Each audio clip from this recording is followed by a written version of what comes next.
My neighbor's daughter just told me I need to park in my driveway again. I either don't encounter many entitled people in my day or I am really good at ignoring people, but this one just took the cake lol. So I, 40F, just got my driveway replaced 2 days ago. Asphalt, not concrete.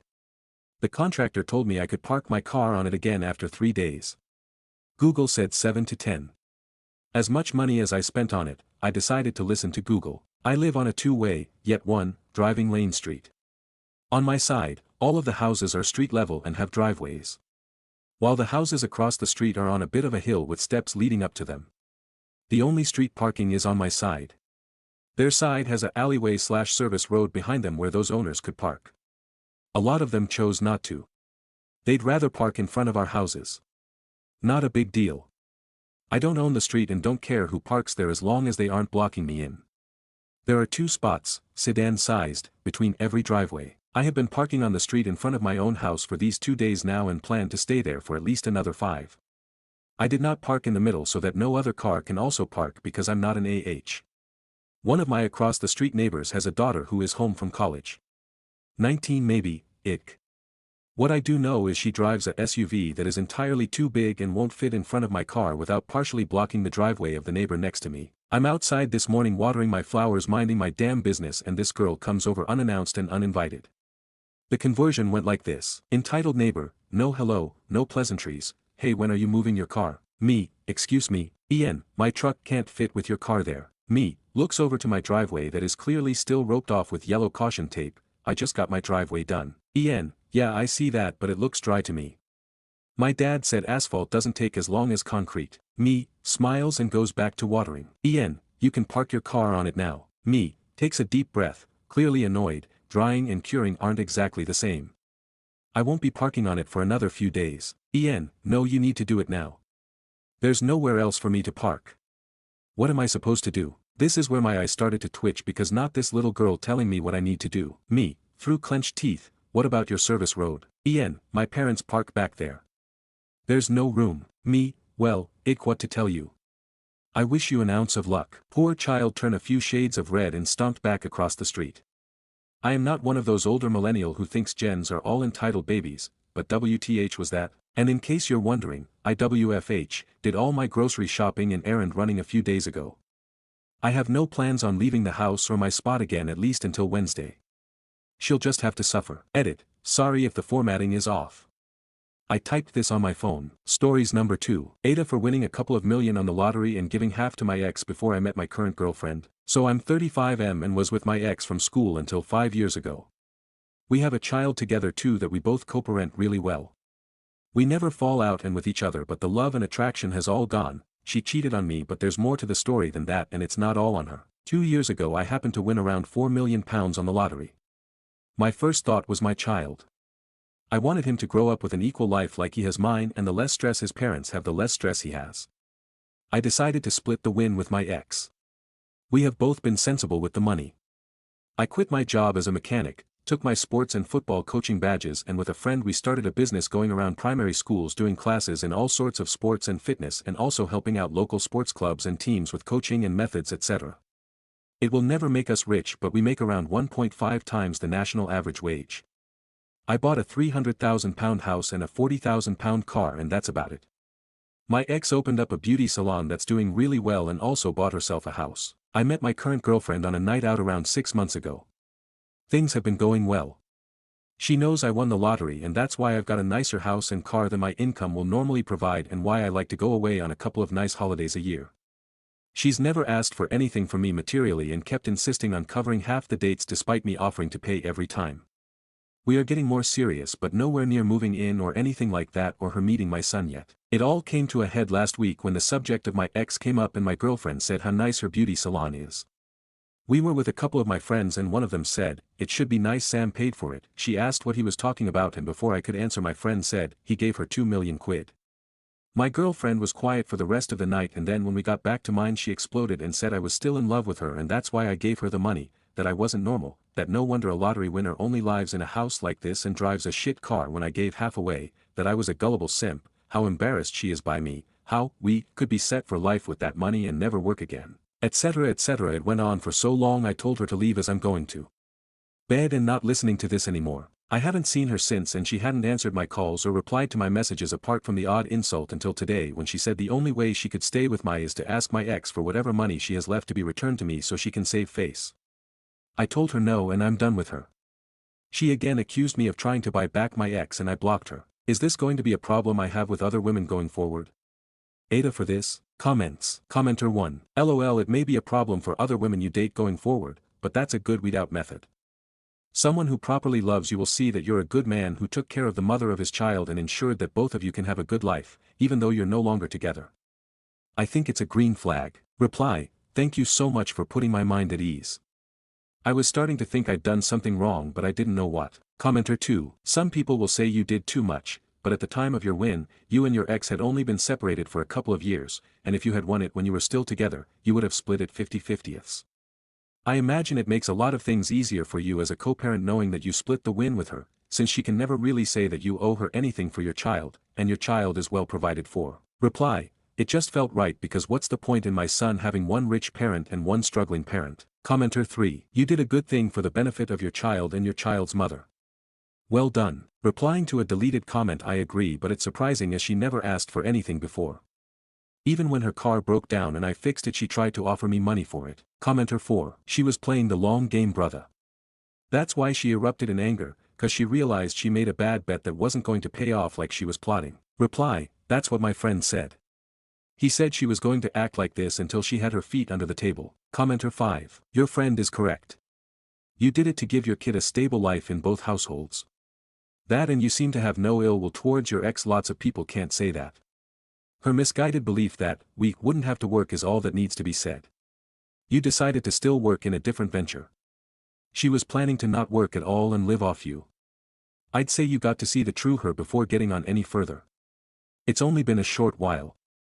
I'd walk and something else will come up. Update. Just a quick update as I got a lot of nice comments and messages on my original post. She unblocked me and asked for forgiveness but I said no, it's gone too far and for me it's over. She didn't take it very well and I got bombarded with abusive messages for a day or two, but they've stopped today as have the phone calls from a withheld number. A few people asked on the last post why I gave my ex half rather than put it in savings for our kid. Between us we have nearly $1 million that we have put aside for him that cannot be touched and will earn interest over the years. As for the cheating which a lot of people mentioned, we were each other's first for everything and we talked about it and both admitted a few years we felt a touch of regret. We both agreed to threesomes, so over the course of the next year or so we had threesomes with a few men and a few women. Unfortunately she ended up catching feelings for one of the men. Not the end of the world and no reason for us to fall out. Comments. Commenter 1. You're a real man. You know that, right? Like a real good one. Sacrificing half your wealth for the betterment of your child was a real power move in the realm of maturity in my opinion. I think your kid is going to have a significantly more stable life because of your decision and receive the myriad of mental health benefits that accompany that. Be proud of yourself and screw the gold digger. Someone like that isn't worth a second thought to a man of your caliber. Reply, you're making me blush, lol. Thank you. Commenter 2. NTA, she's the woman you have a kid with and you two did each other solid by trying to move forward together and being mature enough to split amicably and still set aside enough for your joint child.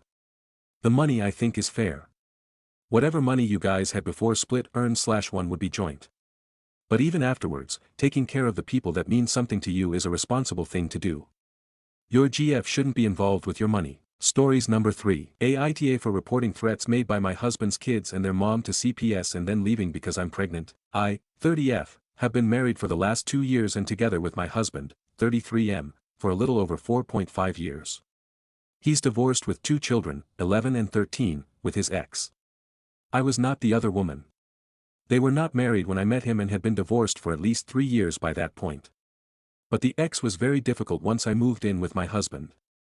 It was something that could be managed by reducing contact back then, but she made it clear she didn't want her kids to have a stepmom and she did voice to the kids that she did not want them to like or respect me. It didn't work right away and we got along well at the start, but a few weeks after the wedding there was a very clear change in the relationship. It wasn't unmanageable and we went to therapy together to try and make things work well like they had previously. Things changed for the worst when I became pregnant. We told the kids and they became angry. They told their mom and she became angry. And then the kids were aggressive in speaking to me. There was a lot of fuck you and fuck off and get the fuck out of here from them. I was called names. I was told to get an abortion by the 13-year-old. My husband was speaking to his kids and punishing them when needed. But it got worse. And then the kids showed me texts between them and their mom where there were threats to me and my unborn child. Which turned into them threatening to make sure I didn't give birth. They were serious enough that I had to call my husband home from work early because the kids were acting like they might just follow through. He disciplined them and he told me that I shouldn't worry because they won't really do it. I told him I wasn't sure about that and he told me he wouldn't let anything happen. But it almost did. The 11-year-old attempted to make the threats a reality. I told my husband I was not putting myself or our baby at risk. He told me it wouldn't happen again and he'd be dealing with it all around, but he had no answer as to what he could do. Not even to say the kids would never be left with just me, and then more threats came as we were fighting about it.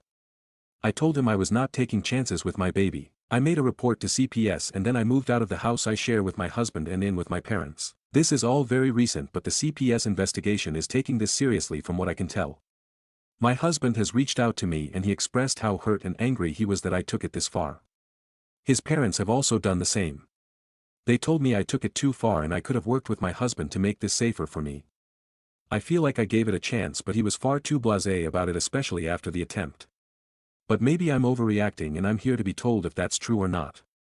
I only want to keep my baby safe. Stories number 4. Aita for refusing to help my boyfriend's dying mother while planning a trip to Europe. I, 25F, live with my boyfriend Liam, 24M. About a month ago, his mom Tanya began claiming she's dying of cancer, but no diagnosis has been confirmed. Every hospital visit ends with her being sent home. A nurse even told Liam she might be faking. It started when she stayed one night at our one-bedroom apartment. That turned into a week of chaos. She refused AC and fans, said they hurt her skin, but blow-dried her hair daily. The apartment smelled awful, everything had to be dark and silent, and she constantly demanded help. She even stormed into our bedroom at 3 a.m. asking Liam for massages. We sleep naked, so that was awkward. She criticized our Buddhist souvenirs, insisted we hang a cross, I did, and complained non-stop. She suggested we move in with her, an hour from our job/school. I'm a full-time student with 2 jobs and a 4.0 GPA, and I was falling behind. Liam, who works full-time, switched to remote work. His boss hated this, to care for Tanya. Her health updates were always shifting: MRI, cancelled surgery, then chemo postponed due to infection, then E. coli. Always a new reason. No clear diagnosis or paperwork. When her husband David, who funds her lifestyle, was away, she made us go to her house to get her jewelry because she thinks he'll steal it when she dies. He's an alcoholic according to her. We were supposed to take her to the ER right after, but we ended up staying 16 hours doing chores. I folded 420 clothing items, cleaned the whole house, and felt like her unpaid maid. Not a single please or thank you. She was stalling to go to the ER, and when we finally got there at 5 a.m., she said she'd check herself in, and sent us home. 3 hours later, she called again, sobbing for help. She had been rejected by the ER. I suspect she faked it. Liam and I have both been skipping meals, losing sleep, and falling behind at work to help her. He once said he's waiting for her to pass away so we can move to Europe. He's been forced to manage her divorce, lawyer meetings, and funeral prep. Meanwhile, David *, who's paying the hospital bills and had been kept in the dark about all this, sent Liam aggressive texts like, "I call bullshit," and "Don't show up at my house no more," then later apologized. Tanya called again begging for help.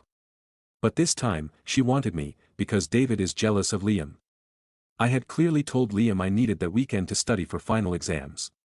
And going to that house alone seemed sketchy. Now, I'm planning a 2 to 3 week Europe trip to see my mom, whom I haven't seen in over a year. Liam says he supports it but called it a little selfish.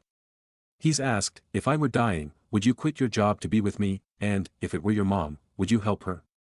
I felt pressured to say yes. But truth is, my family wouldn't lie to me or use me like this. I love Liam and want to be there for him. But I don't trust his mom, and this is starting to affect our relationship. Aita for refusing to help Tanya and going home to Europe. Stories number 5. Aita for wanting to leave my wife after the birth of my child. My 34M wife, 32F, and I have been married for 7 years. After a miscarriage, she admitted to me that she had multiple affairs over the last 4 years of our marriage. Her last affair ended a year ago. She begged for us to go to therapy to work on our marriage, but I refused to go. During this time I had moved out of the house. Occasionally I would go back to take care of the house and animals, and she would constantly try to manipulate me into coming back. I had every intention of getting a divorce, but the process is slow. I hated the betrayal I felt, but I also missed my wife during the separation. One thing led to another and we had sex and she got pregnant again. Shortly after the news came I had to leave for work about 12 hours away from her. She would call to give me updates about the pregnancy and talk about our marriage. We were separated for majority of her pregnancy. I told her that I still wanted a divorce but I would consider reconciling after the baby was born. After several months away from her I came to the realization that I could not trust her nor could I forgive her for her infidelity. I feel like the last 7 years of my life has been a lie. While I was away from her I met someone and a relationship blossomed between us. I truly feel like I love this woman. She has been made aware that I am still married and that I have a baby on the way. My wife is not aware of my new girlfriend. Fast forward to a month ago, I had to go home for the birth of our baby boy. My wife has been pressuring me to reconcile but I told her that I plan to divorce her again. After the birth of our baby boy she has been blaming me for ruining our family because I don't want to stay with her and try to fix our marriage. I want to have a co-parenting relationship with my wife but she is acting very erratic while I am here for our son. Aita for wanting to leave my wife. Any advice on how to deal with this is appreciated. Edit, thank you all for the mixed reviews. It was expected. I will be talking with a lawyer and will update once I have a chance to talk to one. Appreciate the sound advice as well. Relevant comments. Best commenter, you should have tried therapy imo. Your NTA but low effort on your part. Reply, I don't agree. I know I don't want to be with her. She wanted me to go to reconcile, and I feel like I've heard enough of her trying to justify why she had multiple affairs. I haven't felt seen and I feel used. Commenter 1, not TA. At all. She ruined your relationship. You already know you can't be with her again and love her again. It wouldn't be a healthy home for a child. 2. Household parenting can be great and congrats on your little love bug. I hope she doesn't use your child against you. Also, divorce proceedings should include a paternity test. She obviously tried to get pregnant to get you back. Reply, I'm definitely worried about both things you mentioned here. Commenter 2, one thing led to another. The English-speaking world's most popular euphemism for, I did something really stupid. Commenter 3, ESH. Your wife sucks for cheating on you repeatedly over 4 years. That's a serious betrayal, and it's understandable that you'd feel like the entire marriage was a lie. But you're not innocent in this either. You were emotionally and physically indecisive for months, which gave her mixed signals. You told her you wanted a divorce but kept showing up, had unprotected sex, resulting in a baby, and continued entertaining her hopes of reconciliation even while emotionally checking out. You even said you'd consider reconciling after the baby was born. That's a huge breadcrumb to someone already trying to save a relationship. Then, instead of clarifying things, you started a new relationship while still married, didn't tell your wife about it, and are still hiding it from her now that the baby is born. That's not just messy, it's dishonest. You're fully within your rights to leave the marriage. Infidelity is a deal breaker for many. But your execution has been cowardly and passive. You didn't set clear boundaries, didn't communicate with honesty, and avoided taking firm action when it mattered most, and now you're reaping the chaos that comes from that. My advice, divorce her now.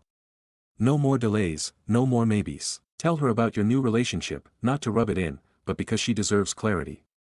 She's parenting with you and should understand the new dynamic. Lawyer up and establish formal custody and support agreements. Don't leave this up to emotional negotiations. Stop playing emotional games with her and yourself. You're not the victim anymore, you're a participant in this mess. Get therapy, not for reconciliation, but for you, to process the betrayal, learn better communication boundaries, and avoid repeating this kind of mess in the future. You're not the asshole for wanting to leave but you're the asshole for how you handled it. Commenter 4, info, are you sure the baby is yours? Reply, yes, we were trying to have a baby. Her miscarriage was a result of us trying. Commenter 5, I don't see why you didn't divorce her before she had the baby. You knew you didn't want to be with her and infidelity is a relationship killer. I would have divorced her before the baby came. Also get a paternity test.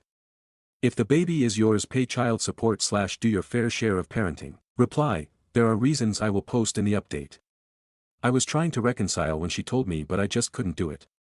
My state has a waiting period and also doesn't allow that during pregnancy. Commenter 6, yeah, obviously cheater equals asshole, but what really made him also the asshole to me was, my wife is not aware of my new girlfriend. Like, that is information he should have shared long ago, especially since it doesn't seem like he told her reconciliation was off the table until he flew home for the birth. Reply, I plan to tell her. Commenter 6, but like, when? Reply, today I am trying to get her to understand we're over and she's known I've wanted a divorce for the entirety of the pregnancy as well as months before that when she told me she had all of these affairs. Update. Thank you all to those who did not think I was the a-hole here.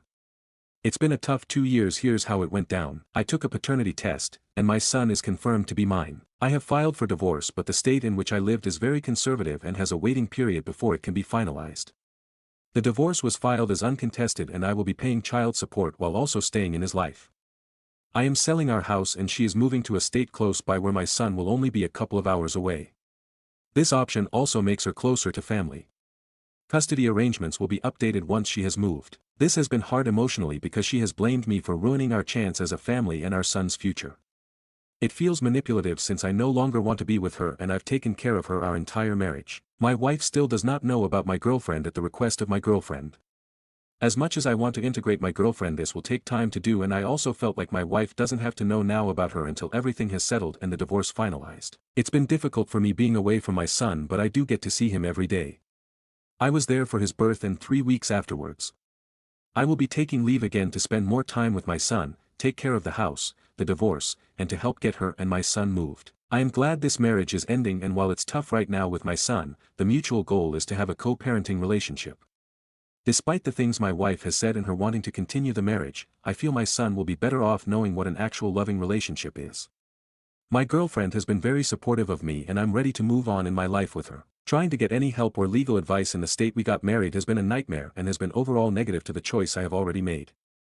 The marriage is dead, but I will be in my son's life. I do not agree with the empty values there. Any advice on how to ensure a healthy co-parenting relationship without a lawyer is needed. Thank you all again. Top comments. Commenter 1, NTA. But you really should not have slept with your wife that last time without protection.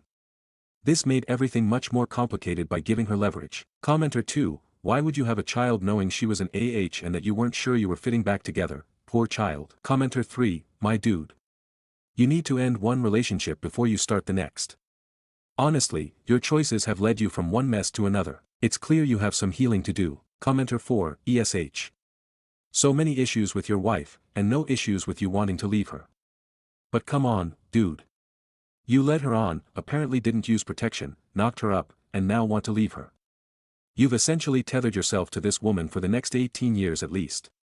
You should have left her when you initially moved out, and you sure as heck shouldn't have gotten back into bed with her. You both are messy, and I would not be surprised if you have relationship drama for the rest of your life. Update 2. My wife was served with divorce papers and hired a lawyer despite us agreeing on the 50-50 division of marital assets, child support, and limited alimony. She told me that because I was leaving her she wanted to make sure things were done fairly.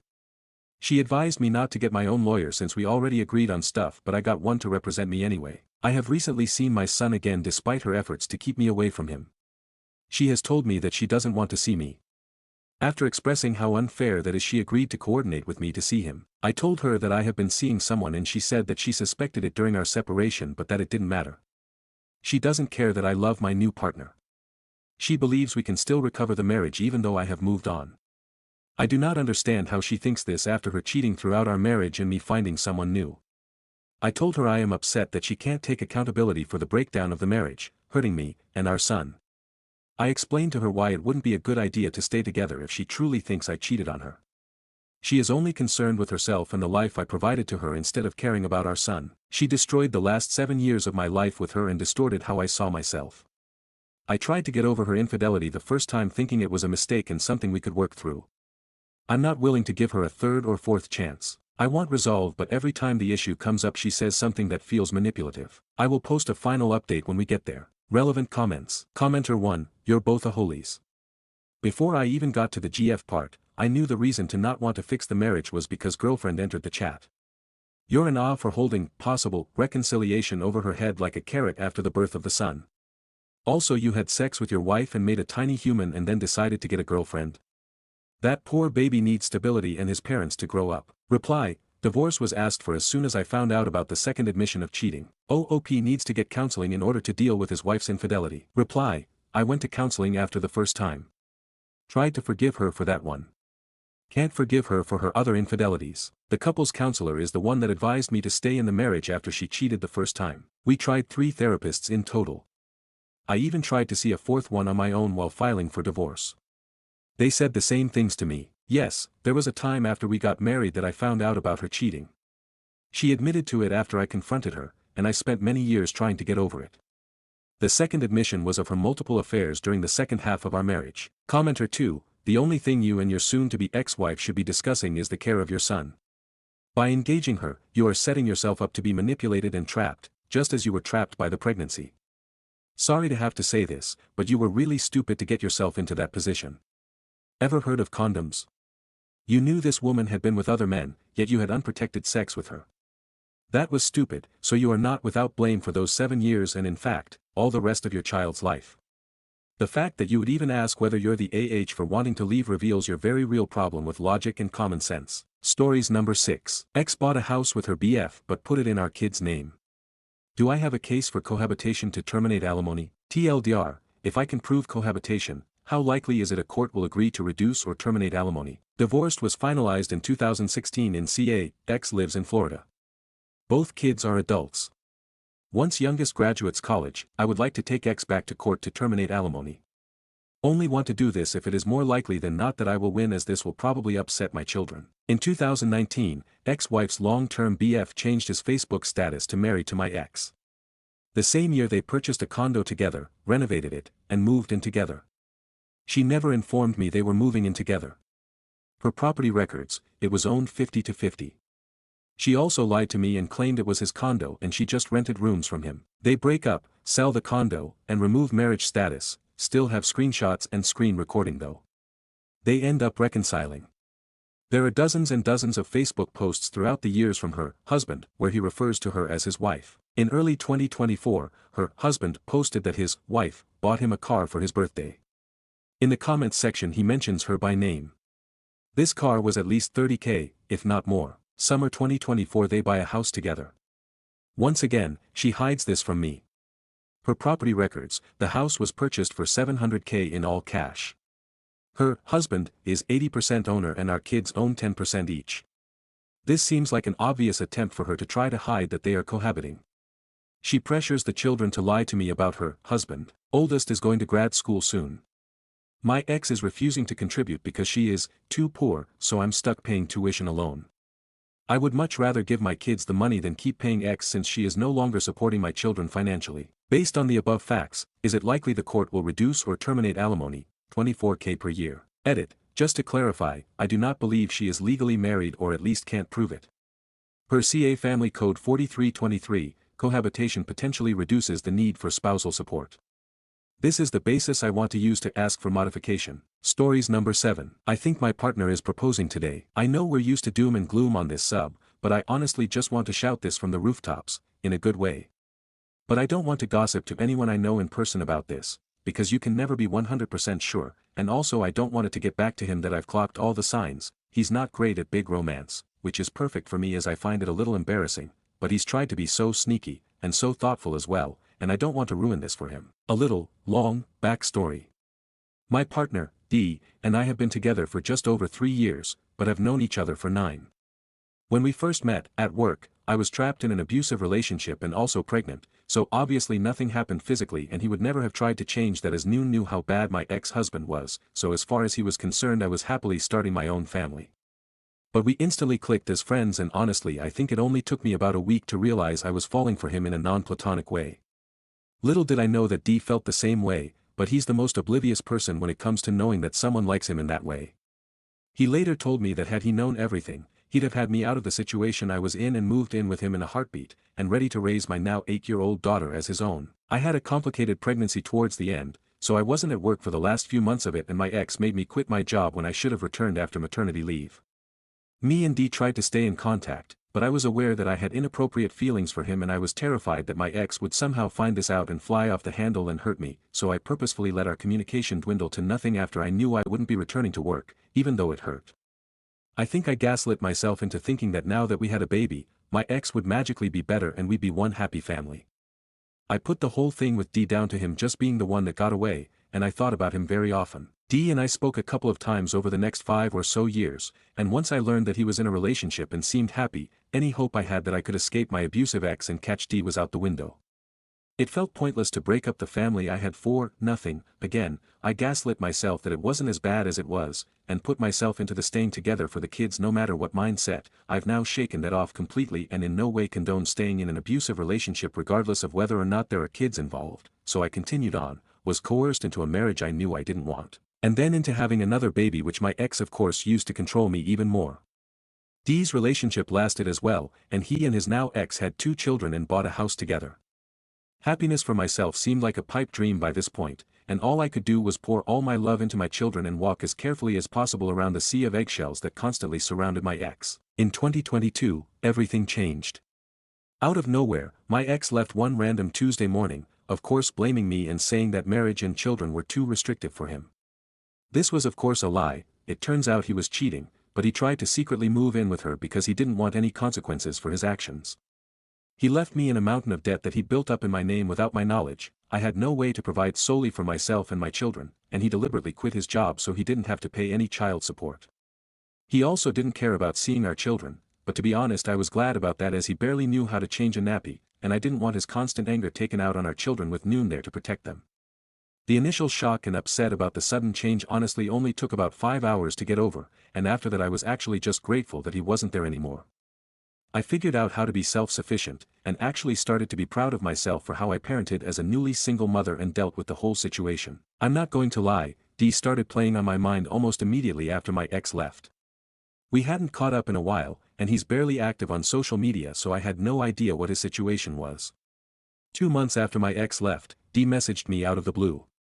He'd seen that my relationship status on Facebook had changed, and he was checking if I was okay. I was honest with him then about how bad the relationship had been, and he was pretty horrified. He also shared that he and his ex had split up a few months after their second child was born, because she had been financially and emotionally manipulative since their first child arrived, and after their second was born, she was on the verge of psychotic, so he made sure that she was getting the care she needed for the sake of his children, but knew he couldn't stay with her. Turns out, they'd split only a few days before my ex and I did. D and I agreed to meet up, and the instant connection practically slapped me in the face so minute I saw him. 5 years without seeing each other, with all those pent-up feelings, all bubbled to the surface at once in that moment, and to my shock, he seemed to be flirting with me.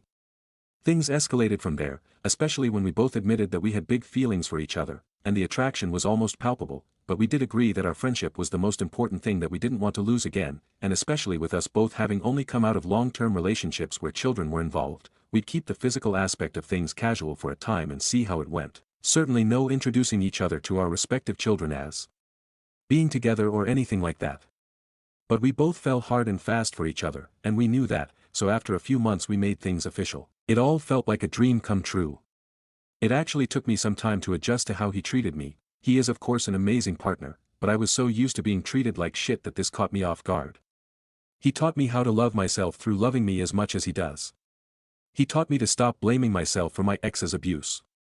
He's been, from the moment he met them, amazing with my children. They decided on their own to call him dad after around a year because he was so present and good to all of us, and because my oldest has been on a campaign to get us married since she met him lol, and I can see what a wonderful dad he is to his own children, who I absolutely adore, as well. I honestly couldn't believe, and still can't most of the time now, that life can be like this. That the everyday mundane can feel like an adventure, and that loving security is the best feeling in the world. We talked about how we wanted our future to look, and we knew that we wanted to get married. We also knew that we'd like to have a child of our own, but this was highly unlikely due to some of my own fertility problems, so this was more of a wish than a plan. Then, just before Christmas last year, we found out that we're having a baby due this August. She is the biggest miracle, and the whole family is ecstatic and can't wait to meet our baby girl. Things are so good, it feels surreal at this point. And yes, of course, like every normal couple, we have disagreements, but they never escalate to arguments. I've never heard him shout or be truly angry. We just communicate before anything reaches breaking point and solve things together. So, that brings us to today. About a year ago, D bought me a promise ring and had my engagement ring finger measured, just in case, at the same time. He's mysteriously gone to my MIL's house today to pick up some stuff, and asked me if I'd like to go for a walk later. Which is odd because we never really plan walks, we just go. He said he wants to walk around a local nature reserve, which coincidentally, is where we had our first meetup 3 years ago, and also our first kiss. He also paid for me to have my nails done a few days ago, just because, again, unusual as normally I'll have my nails done a couple of times a year for my birthday and Christmas, and I'll just take myself as a gift/self-care. So, there you go. Everything is adding up, and I really hope I'm not building myself up for nothing. I can't see any part of the rest of my life without this wonderful man in it. Thank you if you've read this far, and sorry for the long post. I'm not really expecting anyone to read this, or care lol, I just needed to blurt it out somewhere. Comments. Indiscoverable giggling and kicking my feet for you, please come back and update us. Reply. Ah, thank you, haha. I've been all giggly all day and I've been by myself, so I must look crazy rolling on the floor laughing. Will definitely update. He's not coming back home for another couple of hours yet, don't know what to do with myself in the meantime. Update. For the lovely kind strangers who asked me to, he did it, we're engaged. He took me down the same route that we walked down 3 years ago, and we were walking for a while, so I was beginning to wonder if I was wrong, but then he started to get all nervous and I realized we were coming up to the bridge which looks over the water where we stopped and had our first kiss. It just felt like a much longer walk because I'm heavily pregnant now lol, but we got there eventually and he gave me a very nervous kiss and then got down on one knee, said some truly lovely things, and showed me the absolutely gorgeous ring that he'd picked out. I struggled to say yes just because I was hormonally sobbing by this point, but we already knew what my answer would be. I feel like the luckiest woman on the planet, smiling face with smiling eyes. Comments. Commenter 1. Just wonderful, I'm staying tuned for more developments. Commenter 2. Saying this was such a wild ride, I'm hooked now.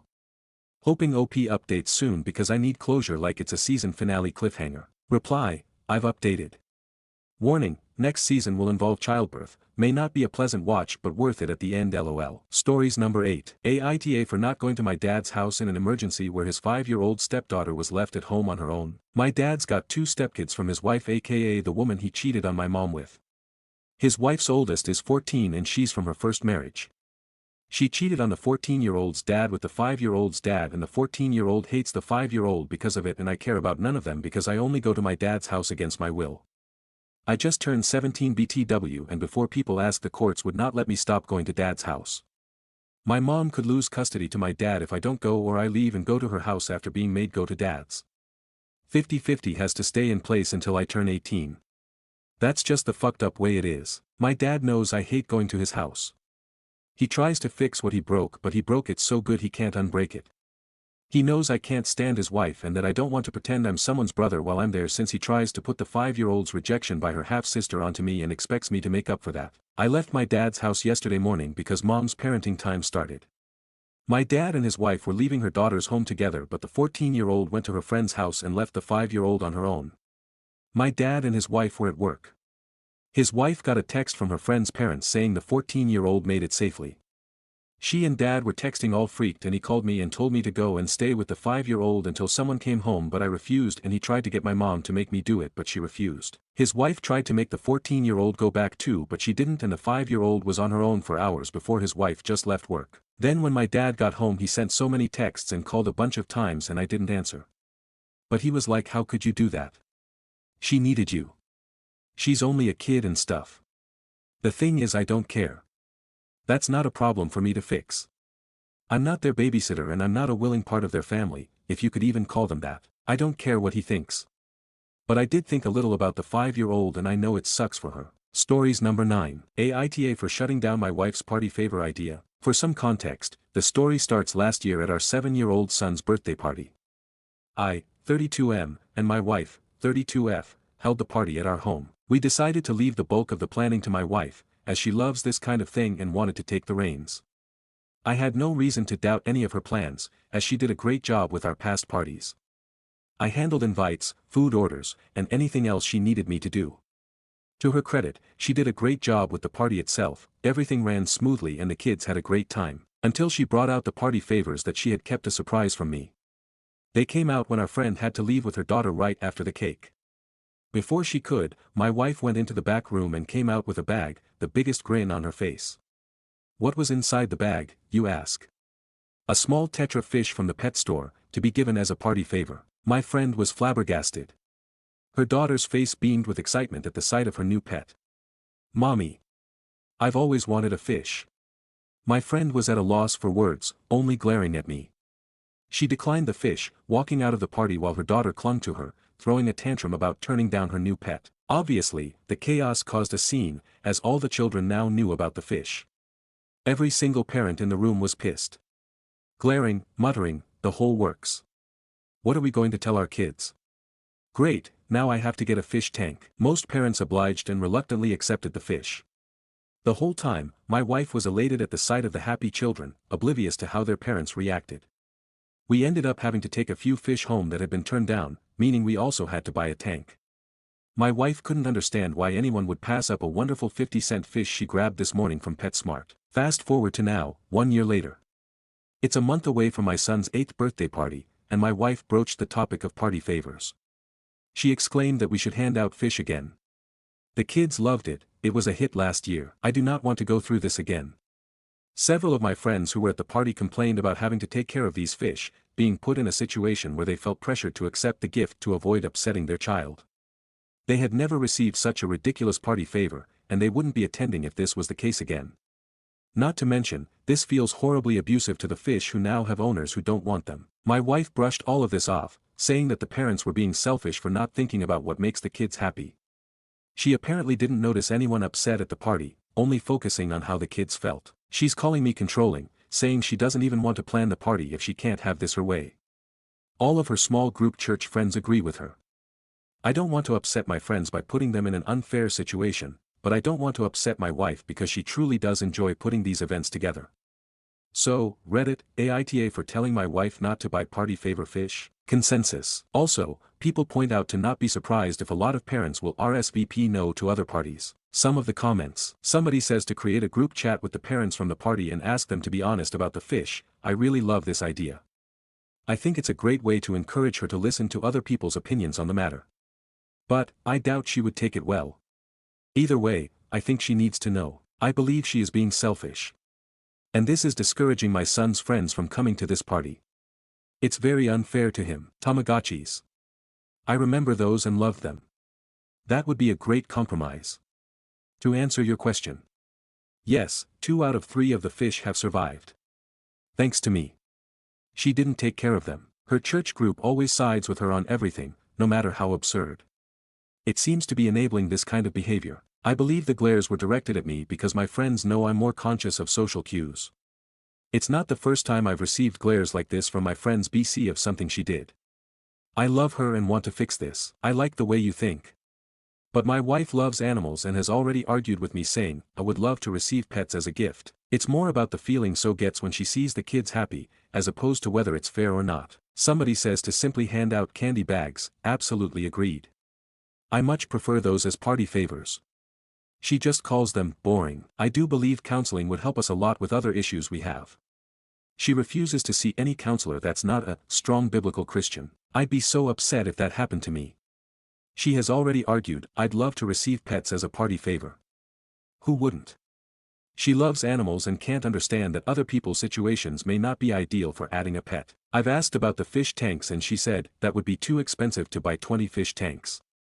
Which I thought would convince this is a bad idea. The one I ended up having to buy last year was about $125, not including the filter system, gravel, food, decorations. These are all things I've been thinking about. I do feel there's a lot of gaslighting going on, making me feel that anytime I push back or ask for compromise I'm controlling. She will only accept Christian counseling. Nothing else. And I don't want that. I want a proper licensed counselor. But I do agree, there are other underlying issues here. Update. Hey Reddit. It's been nearly a month since I posted about the party favor situation between my wife and I. My son had his birthday yesterday. I wanted to share an update on how everything turned out. TLDR, last year, my wife handed out pet fish as party favors and insisted we do it again this year. I refused, and she called me controlling. I took your guys' advice and decided to just talk to her. I used a lot of your points from the comments to reason with her, especially the ones about animal abuse. My wife just kept insisting that I was controlling, eventually just shutting down and walking away, giving me the silent treatment. For those of you asking if this has happened before, yes. Not the party situation exactly, but the, I'm going to make a horrible selfish decision and if you push back your controlling, behavior. She has backed out of multiple parties and events last minute because she didn't feel like going, and accused me of abandoning her when I told her I still wanted to go, insisted I stop playing guitar because she finds it annoying, attended a wedding in a swimsuit because she was told there was a pool. Proceeded to spend the whole reception at the pool because they're your friends, I don't really care about celebrating them, pushed back on my insistence to find a new school for our son, even though he was being bullied, because she didn't feel like causing a scene. Our son is in a new school now, and he's much happier. I was fed up, and refused to give in. I can't let my son go through this, and I'm not letting him lose friends because of my wife's selfishness. After literally following my wife around the house, trying to get her to talk to me, she said, fine, if you want it your way, you can plan this party yourself. So, I planned the party myself, besides the invitation, location, and date, which were already planned. My wife also demanded on picking out the cake, and that wasn't a hill I was willing to die on. It wasn't anything special, but I'm actually kinda proud. It was Jurassic Park themed. My son and I just watched all the movies together, and he adores them. He's really excited for the new one.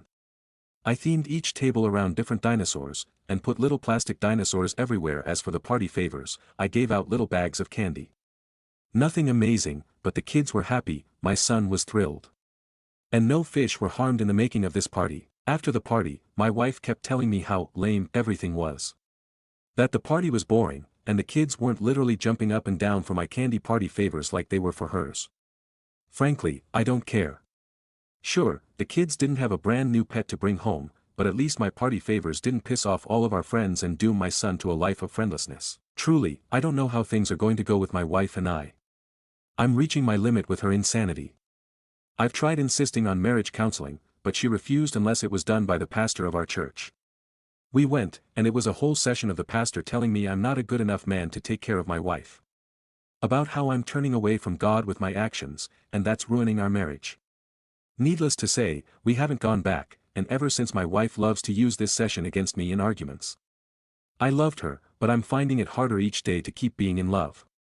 I hate the idea of my son thinking this is a happy marriage, and that this is a healthy way to live.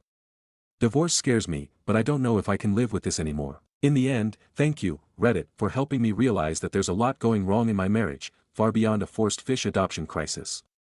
I have a lot to think about, but for now, I'm going to finish watching Jurassic World with my son, who's curled up in my lap. By the way, 2 of the 3 fish we had to take home last year are still going strong. They've grown on me. But damn, I'm never getting another fish. Stories number 10. I, 25F, am hurt. My best friend, 26F, didn't stand up for me when someone in our friend group, 25F, uninvited me from a girl's trip the night before. Am I expecting too much from my best friend? Hi everyone. So I have a friend group from college and we all still hang out with each other as a group every couple of months. My best friend, let's call her Amelia, and I hang out almost every weekend and are very close. She is also good friends with another girl in our group, let's call her Betty. Betty and I are not super close, but I always thought we were friendly together. I know in girlfriend groups it's normal to not be super close with everyone, and that's okay. I always tried to be her friend and treat her the same as the other girls. A few months ago, our group was at a picnic discussing a group trip. Betty said her family had a cabin upstate and we should all go up there for a weekend. Everyone agreed and we all set the date for this past weekend. Everything was great and normal these past weeks. We were all texting in a group chat about going on this trip and sharing what we're going to pack, what movies we're going to watch. The night before we're supposed to leave, Betty sends me a text message essentially saying, "Hi, I feel like we're not close friends. I think you don't like me and that's okay. I don't want us to be fake with each other, so it's for the best that you don't join us this weekend." I'm shocked, however I try to be understanding and tell her, I do like you and enjoy our hangouts. It's okay, we're not super close, I do not act fake around you. I totally understand and the group can go without me. If I did anything to hurt you, I'm sorry and am open to talking about it. This really hurt me. And I was in shock trying to figure out what happened and what I did wrong. I texted my best friend Amelia, who was attending the girls' trip, to let her know I was uninvited. Her first reaction was basically, "Oh well, you girls weren't close anyways, so it's whatever." She then said, "I hope you don't expect me to get in the middle of this, because I don't think it's my place and would affect my mental health."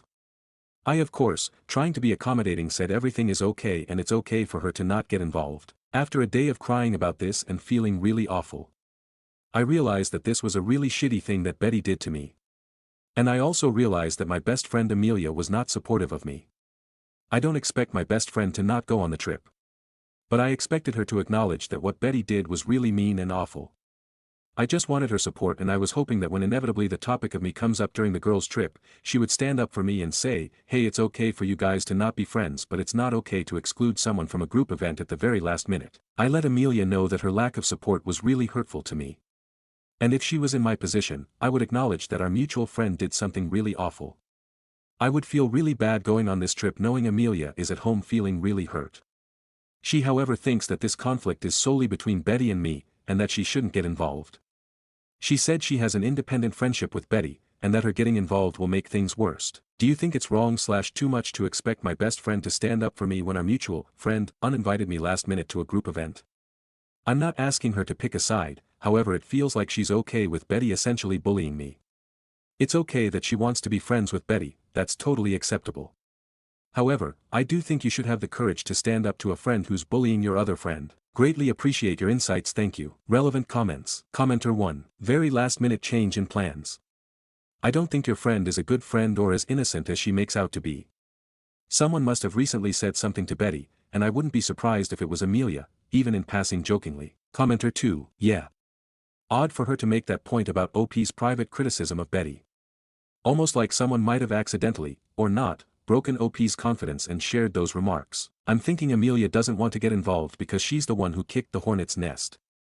If OP and Betty never have a proper convo to hash it out, Amelia never gets called out for starting the drama and gossiping. Never have a proper convo to hash it out, Amelia never gets called out for starting the drama and gossiping. Reply, ick. I'm trying to think back about what I might have said about Betty that's so bad. I think I've only really said, yeah, she's overly dependent on her boyfriend, and doesn't have a sense of humor. I don't know if any of these makes me deserving of being uninvited. I'm trying to be objective and see if I have a fault in this as well. Commenter 3. I wouldn't want someone at my family's cabin if they were talking crap about me, which is exactly what you did. She found out and is uncomfortable playing host to someone who says unkind things behind your back. Your closer friend doesn't want to get involved because you put her in the middle of it by gossiping. Reply. In my defense, I said a lot of this stuff from a place of hurt as my attempts to get close to her never worked out. She as well spoke about me behind my back, but I guess it's immature of me to use that as an excuse. Regardless, I understand your point. I think if I were in her spot, I would have called her and had a conversation. Definitely not waited till the last minute. Edit. Thank you all for your comments. Really appreciate your insights. I agree that in principle friends should stick up for each other, but that's not always the reality. I'm okay with not being friends with this group. Friends change a lot in your 20s, I guess. Some stay, some go. It is what it is. I spoke to my best friend, Amelia, and she's pretty set on that she shouldn't get in the way and that it's not her place to say anything. She also is now saying that she doesn't think I should be upset considering Betty and I were never close. And there were times I criticized Betty behind her back. So I shouldn't be upset. Maybe she's right, I shouldn't speak ill about someone, but I'm not perfect. And I think there's a difference between a private criticism and a direct offense. If that changes your perspective, let me know. Edit 2. I texted Betty and let her know her actions were mean-spirited and unkind. And I am okay not being friends. I left our group chat. I spoke to Amelia and we agreed to take some time apart and speak in person about this next week. Edit 3. Hi all, here's a final update. I spoke to Amelia on the phone and it seems we just don't see eye to eye on this case. She said she acknowledges I'm hurt, but ultimately it was Betty's choice. I think this argument was going in circles, so I decided to put the issue at rest there. I think though I'm valid in my ask, Amelia is just not the person to support me in that way that I wish. Amelia and I are still friends. I think that I'm willing to let this just be an isolated moment where we didn't align. And that's okay. I have other friends who are willing to stand up for me and I now have a newfound appreciation for them. Amelia and I will continue to be friends, but I will keep this in mind for the future. Update. Hi all. I wanted to make an update post because there have been some revelations. But first, here's a big congrats to the commenter on my last post asking if there is a man involved. Turns out there is. My best friend, Amelia, calls me to chat, a week after the whole uninvited situation happened. We talk like normal, and then she tells me that she wanted to tell me the truth about what happened and why I was uninvited. Here's what she tells me. Basically, a weekend before we were supposed to go to the cabin for a girls' trip, we all went out for drinks at a bar. There was our entire girl group, and a few other mutual friends. Basically, Betty was trying to set up Amelia with one of the guys at that event. And turns out all of the girls in the group were upset with me because they thought I was flirting with him, knowing they were trying to set him and Amelia up. This is news to me because I have given this man zero thought. This is all so out of left field. I just started laughing when Amelia told me about this, because what the fuck? Let me clarify, I was not flirting with him. I didn't speak to him at all except for a few minutes very late into the night. From my perspective, he was the one asking me about my dating life, how I feel about men, etc. I had a similar conversation with the other girls and guys when the topic came up with them. I was not flirting with those other girls and guys either. Also, I would never flirt with a guy knowing my friend likes him. That's not the type of person I am. I thought my friends knew that. And I really thought Amelia knew that about me. Anyways, I guess these things were being whispered about me, which led to Betty uninviting me completely. This was not brought up me before the girls' trip. Amelia asked me if I found that guy attractive and I said no. That's basically the only communication about this situation I'm aware of. I don't know, I don't think I said anything flirtatious to him. I didn't ask him about his dating or sex life. I didn't touch him in any way. I didn't ask for his contact or anything. I was just being friendly. I just wish they'd asked me about the situation instead of assuming the worst of me. So yeah. I'm done being friends with these girls. It just feels like blatant slut-shaming. I'm hurt by Amelia, but I clarified to her that I would never do that and I'm sorry if my conversation with him looked flirtatious. I don't want to continue this fight because I have other priorities in my life. Thanks for your thoughts. Relevant comments. Commenter 1. You need to drop that friend group immediately. This goes double for Amelia. Every single person has lied to you, judged you, and excluded you. Without any respect or a chance that you'd give an acquaintance, much less a friend. And Amelia was the worst in this. She played it as a disagreement that was nothing to do with her. Knowing the truth and the gossip that had judged you. Over a guy, for that you need to cut her out of your life. Reply, I just don't know what I was supposed to do instead. Not talk to that guy. Avoid him. Change the topic. I don't know. Commenter 2, you can definitely stop trying to figure out what you did wrong, because there was nothing to it from your end. She's jealous for some reason, this guy obviously reported back or gave off vibes he liked you. Who cares even if you were deliberately flirting, because you didn't know anything about his interest and they would all know that. So, they know no matter what they cannot attribute anything untoward in your behavior. Reply, looking back I did notice them having chemistry so I knew they were hitting it off. I was happy for her because they were talking for a while, and am glad she met someone she likes. Again I wasn't attracted to him and I was not flirting with him. I was talking to him the same way I was talking to everyone else in the group. I don't know how differently I was supposed to treat a guy if my friend is into him. I didn't touch him, I didn't pull him away, I didn't ask for his phone number, I didn't ask him overly personal/sexual questions. I was just conversing. I just feel icky. I don't want to be dramatic but I feel a bit slut-shamed.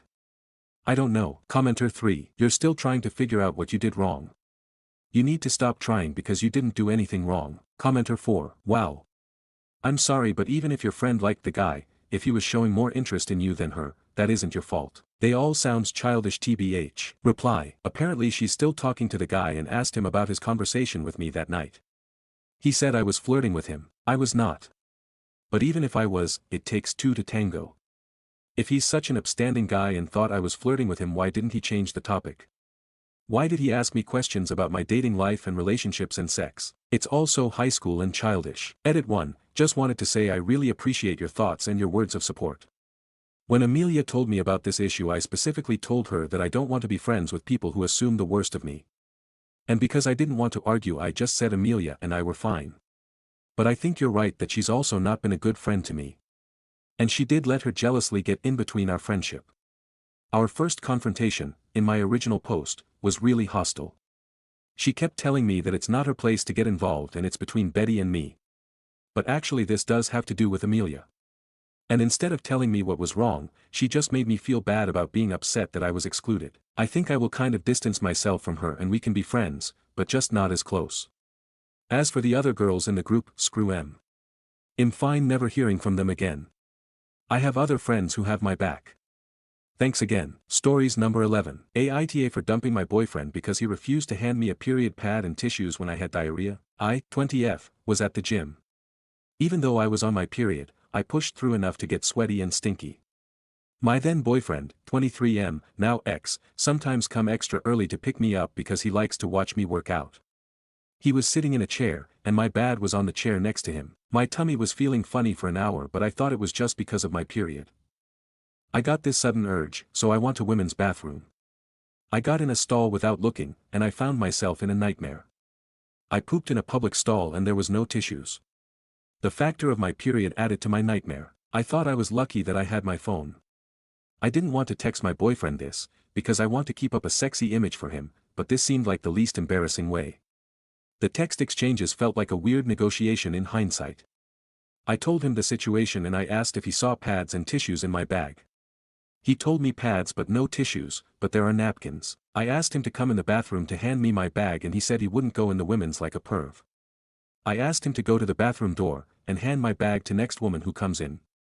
He said he wouldn't stand outside of a women's bathroom and try to talk to some woman going in like a perv. He gave a similar answer when I asked him to hand my bag to a woman in the main gym area. I waited until 3 women walked in.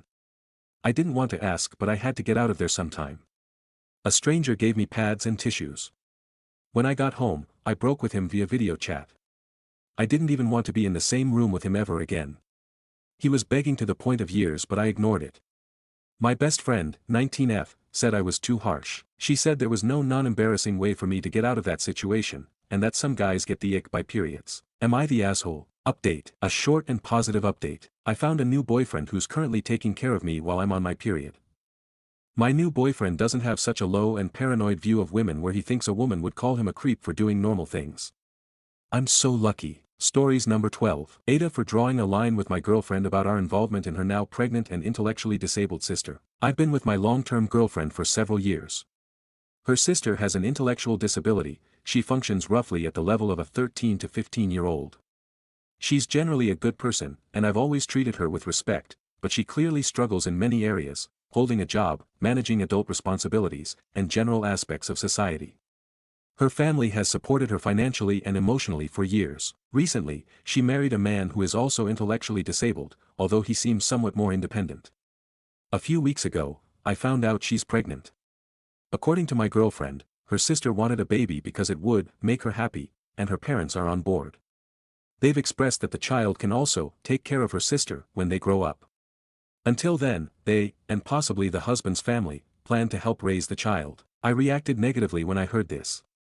From everything I know and have seen, I honestly don't think she can safely or responsibly raise a child on her own. The idea that the baby is being brought into the world with the expectation that they will be the caretaker someday feels deeply unfair, to the child most of all. I brought up these concerns with my girlfriend. She supports her sister's decision, but when I asked if she'd feel comfortable leaving our future baby with her sister for a week, she admitted she wouldn't. That honestly just reinforced my concerns. I told her that while I respect her sister, I want it to be crystal clear between us that I disagree with the decision and that I will refuse us taking on any extra sort of a parenting help or be financially burdened in the future by this. I'm not okay with the idea that our future family, or me, personally, would be expected to step in and support her sister's child long-term, outside of normal uncle/aunt interactions. Stories number 13. Aita for not letting my roommate's boyfriend shower at our place anymore. So I, 21F, live in a 2-bedroom flat with my roommate, 22F. We've lived together for a little over a year and mostly things have been fine. We split rent and bills evenly, and we're friendly, though not super close. We respect each other's space and it's been good up until recently. About 6 months ago, she started dating this guy, 24M. He was around once or twice a week at first but now he's here constantly. Literally sleeps over 5 to 6 nights a week, sometimes full weeks in a row. He's not on the lease, doesn't pay rent, doesn't bring shopping, doesn't help with anything at all. Nothing. I've never said much because I get it, it's her boyfriend, and I didn't want to start drama. But what's been bothering me lately is the shower thing. He showers all of the time. Like twice a day minimum. Sometimes more. And every single time, he uses my stuff. My shampoo, conditioner, face wash, razor, deodorant, yes, I noticed. I didn't even say anything the first few times because I thought maybe she let him borrow something once. But this is just ongoing now. I've moved all my things into my room and carry them back and forth like I'm at a camp or something. I brought it up to my roommate a while ago and she just went, he probably didn't realize, and didn't do anything about it. Last week I finally said something more direct and told her I wasn't comfortable with him showering here constantly, especially since he doesn't live here, doesn't contribute anything, and uses my stuff. I told her I'd feel different if he at least bought his own stuff or chipped in somehow. She got super annoyed and said he doesn't have any money right now so it's not like he can buy his own things, and that I was being cold and controlling. She told me I was overreacting and that it's just hygiene. I snapped and said it's not about hygiene, it's about boundaries and respect. For what it's worth, I wouldn't have even minded grabbing him some basics if she just asked but she didn't, and neither did he. They just assumed I'd be fine with it and honestly I don't even really like him. He's not awful, just kinda moochy and not self-aware at all. So maybe I'm being harsh because I already find him annoying. Now my roommate's barely speaking to me and told one of our mutual friends that I'm being weirdly territorial and passive-aggressive over a guy taking a quick shower. I don't know. Part of me feels bad because he is broke and maybe I'm being too harsh, but I also feel like I'm being walked over in my own home. I just need unbiased advice. So Aita. Throwaway account for anonymity, my normal Reddit account has my name. Update. So, I ended up having another conversation with my roommate after she got home, mostly because I couldn't keep walking around like everything's fine when it's really not, and the comments I read from my previous post helped me to come to that conclusion. I told her as calmly as I could that this situation is seriously getting to me. I get it that she's in love, but I'm not just some side character in her life who has to deal with the boyfriend constantly being in our home. I told her flat out that it's been months now of him basically living here. Eating, showering, lounging around, sleeping over 5 to 6 nights a week, and it's crossing the line. She just kind of blinked at me and said I was being heartless. Literally said those exact words. Saying I had no compassion for her relationship or for him, or the fact he had barely any money and needed somewhere to stay most days and needed food, etc. She accused me of being dramatic and of caring more about shampoo than a person who means the world to her. And I just snapped. I told her this is not about shampoo. It's about the fact that her boyfriend, who doesn't pay rent, doesn't contribute to bills and isn't even on the lease, has been using all of my personal stuff for months without asking. Like literally never asked, not once, and neither did she. He just started helping himself to my shampoo, my conditioner, my razor, my face wash and my deodorant like I'm running a free hotel and he's a guest. And the worst part is he barely even talks to me. This man's been living in my space for months and I swear we've had maybe 2 conversations ever. Half the time he doesn't even say hi when he walks in the door and just walks straight past me like I'm invisible and hops in the shower with my products like it's no big deal. I can't believe I have put up with it for this long. I told her if either of them had asked even just once I probably would have been chill about it. Like yeah, he's broke, I get it because times are hard. I would have even offered to grab him a few basics if he was short on cash, but no one said anything. They just silently decided it was okay for him to mooch off of me and my stuff and my space without so much as a conversation, like I don't get a say in any of this. She got super defensive, like arms crossed and full of attitude, and said something like, well, he's my boyfriend and I'm allowed to have him over. It's my home too, and I said yeah, you are allowed to have him over, but let's not pretend like he's just here. Sometimes, he's always here. He's been here more nights than not for the past few months, and when he's not sleeping over he's still around. He's basically moved in without actually moving in. And if he's gonna act like he lives here, then he needs to contribute like he lives here. She just rolled her eyes and said, and I quote, get used to it. He's my boyfriend, and as I said before, he has barely any money, so wouldn't be able to contribute anything, and that was it for me. I've been so patient. I've tried to be understanding. I've given them the benefit of the doubt over and over again. But at this point I feel completely disrespected and walked over in my own home. I've realized I'm not overreacting, I'm reacting to months of not being heard and being treated like I don't matter. I'm calling our landlord tomorrow morning. I'm going to explain that this guy has effectively moved in, he's been staying here for weeks on end, using the amenities, taking up space, and not paying a single penny toward rent or bills. And if he's going to keep staying here, he needs to start paying his share. I didn't want it to come to this, but I'm not going to keep carrying the weight of a third person in this flat just because my roommate's in a relationship. She made it clear she's not going to do anything about it, so now I have to. Update 2. Thank you guys for all of your help and comments on my prior posts. And yes, if you can tell, I've taken on board the advice about paragraphs and capitalization. LOL, sorry, I'm so used to typing with no capitals and just totally forgot about paragraphs in the stress of me typing it all out. I appreciate everyone who took the time to comment on my last post. It honestly helped me feel so much less crazy about all of this. So like I said I would, this morning I spoke to my landlord. I was so anxious before calling because I didn't want it to feel like I was like tattling or trying to blow things up, but I also knew I couldn't ignore it any longer. He picked up quickly and was actually really calm and professional about everything.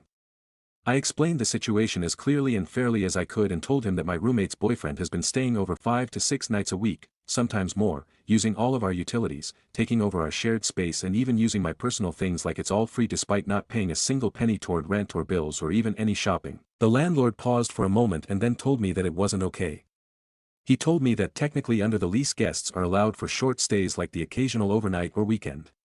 But then said that's very different from someone else effectively living in the flat, and that if someone is staying over more than a couple nights a week on a consistent basis, that counts as an unofficial tenant. He said that if my roommate wants him there full time, he needs to be added to the lease and start contributing to rent and bills immediately. Otherwise, he said her boyfriend will have to seriously cut back on how often he's staying over, and if my roommate refuses to cooperate or tries to keep things as they are, it could result in her being in breach of the lease agreement. He said she could face consequences, including possible eviction if this continues without resolution. That honestly shook me a little, but also validated that I'm not overreacting. Now on to the more awkward part. A few hours ago at around 5 p.m. her boyfriend showed up again. As he came in and went to walk past me like usual, I stopped him and said I needed to talk to him. He looked caught off guard and kind of gave me that fake confused, about what, expression, but I stood firm and said I just needed to clear the air. I told him I had noticed he's been staying here constantly and using all my stuff such as my shampoo, my face wash, my razor, and yes, I got a new razor the same day I noticed he was using mine, deodorant, all of it without ever asking. I said I was really uncomfortable with it, especially since he's not on the lease or contributing anything. That's when he got defensive. He didn't yell or anything, but his tone immediately turned snappy and kind of guilt-trippy. He said something like that he was sorry he didn't have somewhere else to go right now and that he was in a deep place. He then said that he wasn't trying to make my life hard and that he was just trying to survive. Then he launched into this whole monologue about how he's unemployed, struggling with his mental health, that his family all cut him off, he can barely afford food let alone shampoo, and how my attitude is just another example of people turning their backs on someone who's already at rock bottom. He even asked if I think he wants to be in this position, or if I think he feels good about the way he lives, like I was supposed to feel guilty for bringing it up. I stayed calm and told him that I wasn't trying to kick him whilst he's down. And that if he had just asked me I probably would have said yes and I might have even bought him some basics.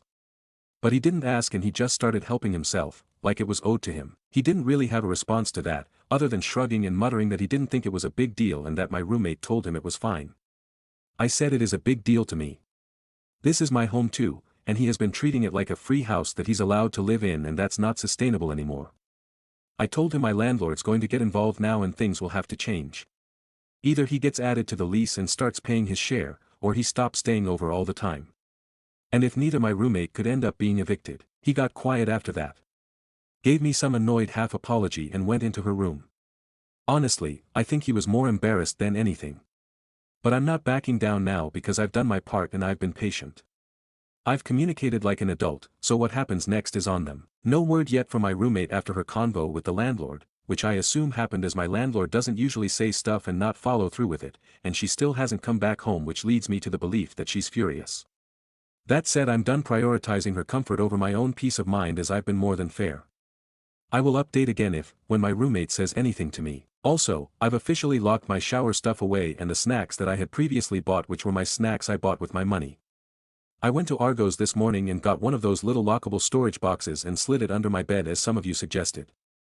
I made a very unique 4-digit code for it too, so hopefully my roommate's boyfriend doesn't go to the extreme of trying to open and snoop through a locked box. Thank you so much for all of your comments and constructive criticism of my non-capitals and paragraphs. Sorry, but hopefully this is easier to read. Update 3. Thank you for all your comments and positivity on my previous posts. I'm hoping this will all blow over soon, as confrontation is not my thing in general, and this is a situation I really don't want to be in, as I don't want to be the reason someone who's already struggling ends up on the streets. And before I get into the latest update, I did see a comment asking why I didn't just ask her why he doesn't use her stuff, and the answer is because he already does, lol. He uses both of our stuff whenever he feels like it, but for some reason it's mostly mine he grabs. Anyways, my roommate came home about an hour ago, just before 12 p.m. and it was obvious from the second she walked through the door that she was furious. She slammed the front door shut, slammed her keys a little too hard onto the side table, and threw her bag down. I was in the living room at the time and the energy shift was instant. I waited a moment, then came out from the living room, said hello and asked as gently as I could if everything was okay. She didn't answer right away and just stood there with her jaw clenched before blurting out that she couldn't believe I actually called our landlord. And then asked me why I was being so dramatic. I stayed calm and said that I had already told her I was going to if nothing changed and that I didn't go behind her back. She gave this bitter laugh and said something along the lines of, "Yeah, well, now thanks to that our landlord told me in no uncertain terms that boyfriend's name is not allowed to stay more than 2 nights a week anymore unless he starts paying rent." She was absolutely livid. She asked me if I even understood what that meant. And then said he literally has nowhere else to go right now and he's been staying here because he doesn't have a home, not because they were trying to take advantage of me or something. She kept telling me he was struggling and would have no money to pay rent or bills, and now what, is he supposed to just wander around in the cold at night and freeze to death while you, and I quote, sleep soundly knowing your shampoo's safe and sound. That last line was so sarcastic it would have been funny if it wasn't so frustrating and guilt-tripping. I took a deep breath and said that it was not about the shampoo, it was about how he's been here constantly, like literally living here without ever being asked to contribute anything, and literally had barely even acknowledged me ever. I mentioned that I tried to talk to her about it twice and she blew it off both times. What else was I supposed to do? She crossed her arms and looked at me like I was the most cold-hearted person alive. She told me he was her boyfriend, and of course she would want him here. That he's going through so much and now I've made it so he feels completely unwelcome.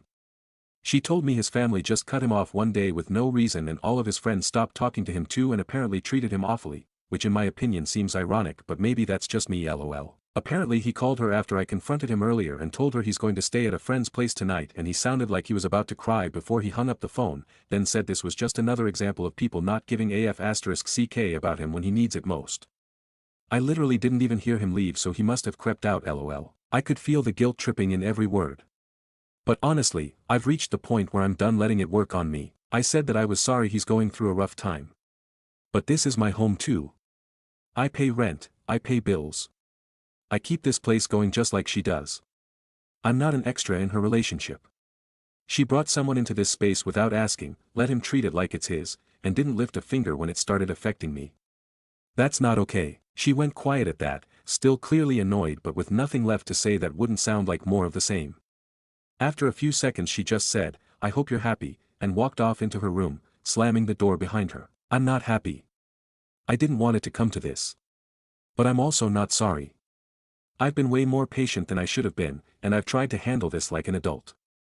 I don't think her boyfriend feeling unwelcome is because I'm cruel, it's because they've both acted like the rules don't apply to them, and that's not my fault. So I guess this is where things stand for now. Tense, awkward, and probably about to get worse before they get better. But I feel like I can see the horizon of no more stolen shampoo, and hopefully this will all be over soon.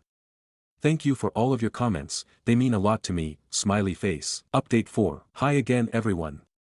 I just wanted to say thank you again for the incredible support, advice and unbiased opinions you've given me throughout this whole mess of a time.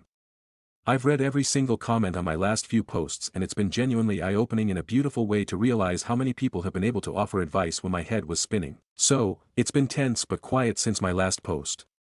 My roommate has barely spoken to me and things have mostly been awkward silence or heavy sighs. I've kept my boundaries up and stayed polite, but we both clearly needed space. Yesterday, my roommate and her boyfriend, yes he was over, to collect something of his, had a huge argument. I wasn't eavesdropping, but it was loud enough that I couldn't not hear it as our walls are thin and they were yelling. He was accusing her of being a bad girlfriend for not sticking up for him when I talked to our landlord, or sticking up for him when I raised an issue, which she did, lol. He actually said that she let me humiliate him and that she didn't even defend him, and said I have made him look pathetic. He went full guilt trip, saying she betrayed him and that real partners are supposed to protect each other. He said he felt humiliated, abandoned, and that she clearly didn't care about him at all. It was like watching someone weaponize hurt feelings just to control his narrative. She was crying and trying to explain, but he kept cutting her off, and then suddenly boom, he slammed the door and stormed out. She followed shortly after. I thought that was probably the end of the drama for the night. I genuinely felt bad for her in that moment. But then at like 2 a.m. this morning she came stumbling and tipsy and immediately started shouting at me. She slurred something about me just being jealous and mad because I don't have a boyfriend. I literally couldn't be further from being jealous of her and her boyfriend, as he seems to be so cruel and guilt-tripping towards her. Then she said it's because I can't stand seeing her happy, so I ruin it for her. Then she called me bitter, pathetic, and said I was sabotaging her relationship because I'm lonely. I didn't even say anything and I just sat there stunned. She then stomped off to her room and passed out cold. This morning I woke up to find her sitting at the kitchen table looking rough. She was hungover and clearly very low. She mumbled something about how she doesn't know what to think anymore, and then said she thinks that her boyfriend is only with her for her money. I was genuinely trying to be kind, as I felt bad for her and it must be a tough situation to be in. I told her I was sorry she felt like that, and that she deserves better if that's how she's feeling. I thought we were having a real moment. But then she looked me dead in the eye and said literally, and I quote, "This is your fault." My jaw dropped. I literally said, "Excuse me," and she repeated it. She said if I hadn't blown everything out of proportion and gone to our landlord, none of this would have happened and her boyfriend wouldn't be angry with her. And then said I ruined everything. And in that moment, I realized this wasn't fair. I've been nothing but fair and I've tried so hard to set boundaries respectfully, communicate like an adult and not cause drama. I've gone out of my way to make this place livable and still got blamed for everything. And now I'm being guilt-tripped because her boyfriend treats the flat like a free hotel and she's too far gone to see it. Which brings me to the next part of this post.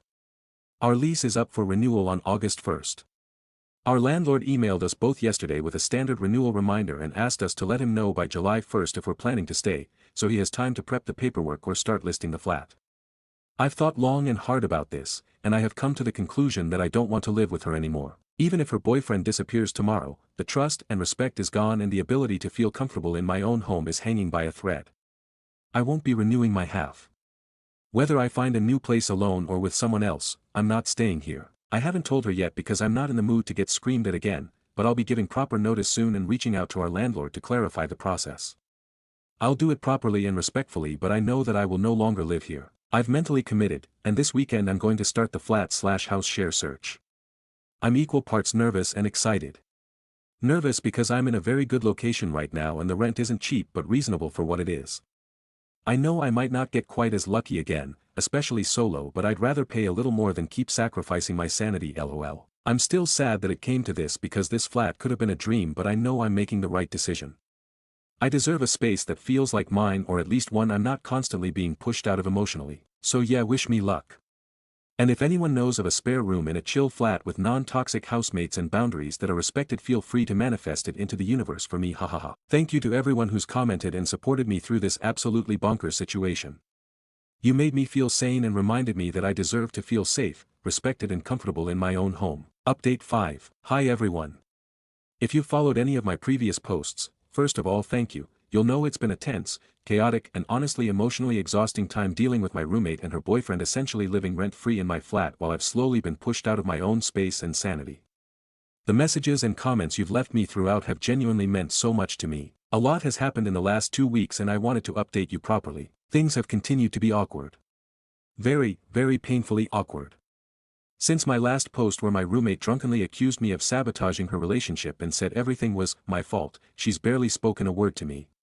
I think we've exchanged maybe 2 sentences since then and they were both household things like, "Have you seen the post?" or "The boiler man's coming on Thursday." Her boyfriend has still been around, despite what was said. Not as much as before because they're definitely trying to keep it under the radar now that the landlord's aware.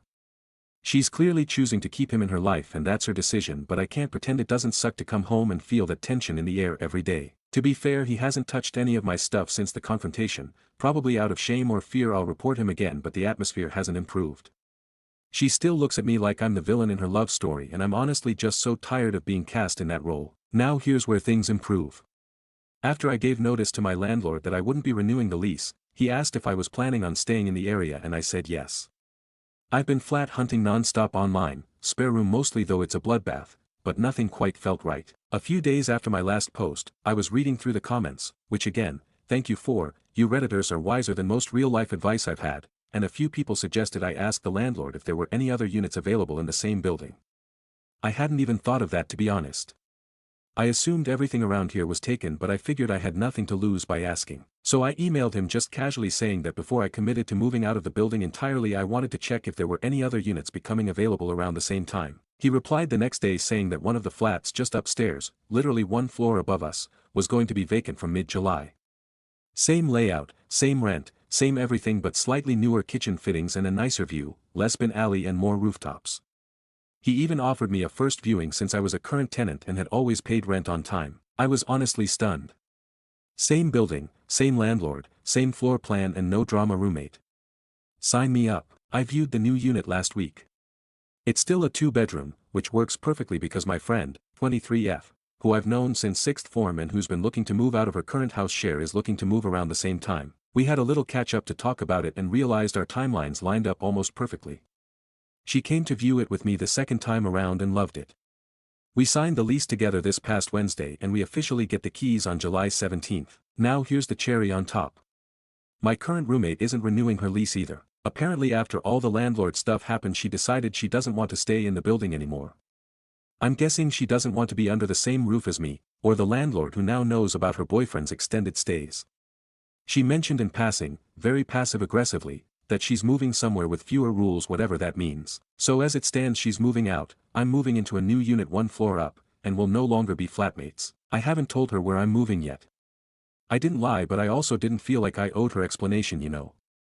When she asked if I'd found anywhere yet, I just said that I've sorted it with the landlord and left it at that. If she finds out I'm literally upstairs, that would be slightly awkward. Just to paint a realistic picture for anyone reading who's UK-based or curious, here's how the process is going down.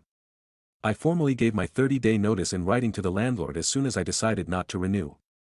He accepted it and noted that my tenancy ends on July 31st.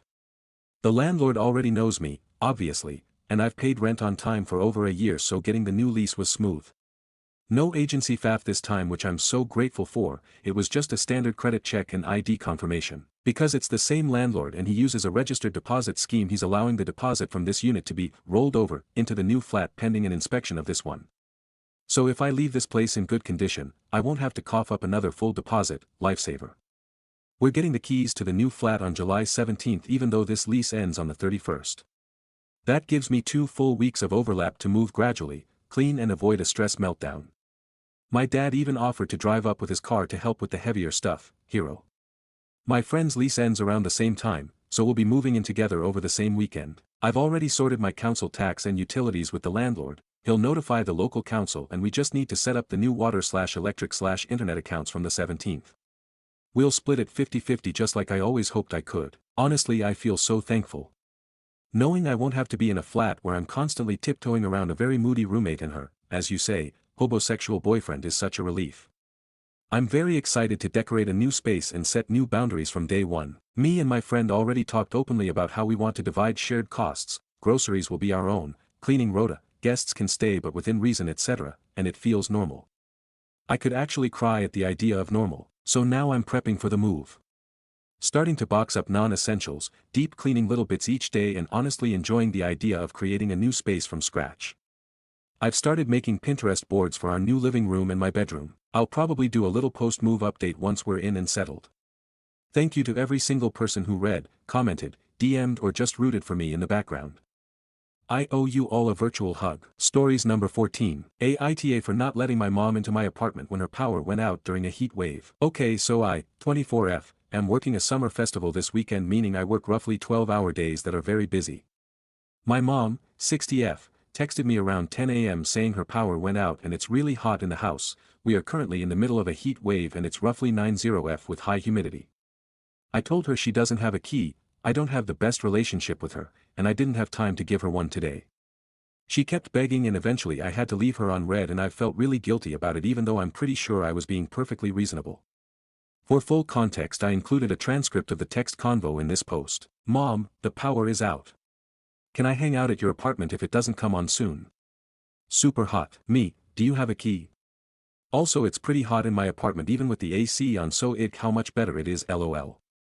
You might have more luck going to like the library or a coffee shop. Mom, I don't have a key but I'd rather hang out there than the library if I can. Me, how you'd get in without a key. Mom, can, insert GF's name here, let me in. Me, she's working till 4 today. Mom, can I get a key from you or do you not want me there? Me, I'm running around a lot today, when I could give you the key or how I'd get it back. Mom, that makes me feel great. Mom, a few minutes later, please. At this point I just left her on read. For added context without getting too much into it, when I moved out about 2 years ago she wouldn't let me take my mattress or my bed frame because she bought it for the room, and I couldn't take the AC unit I had in my room because they were going to use it, but it's literally been sitting in the corner of my old bedroom, uninstalled and unused for the last 2 years.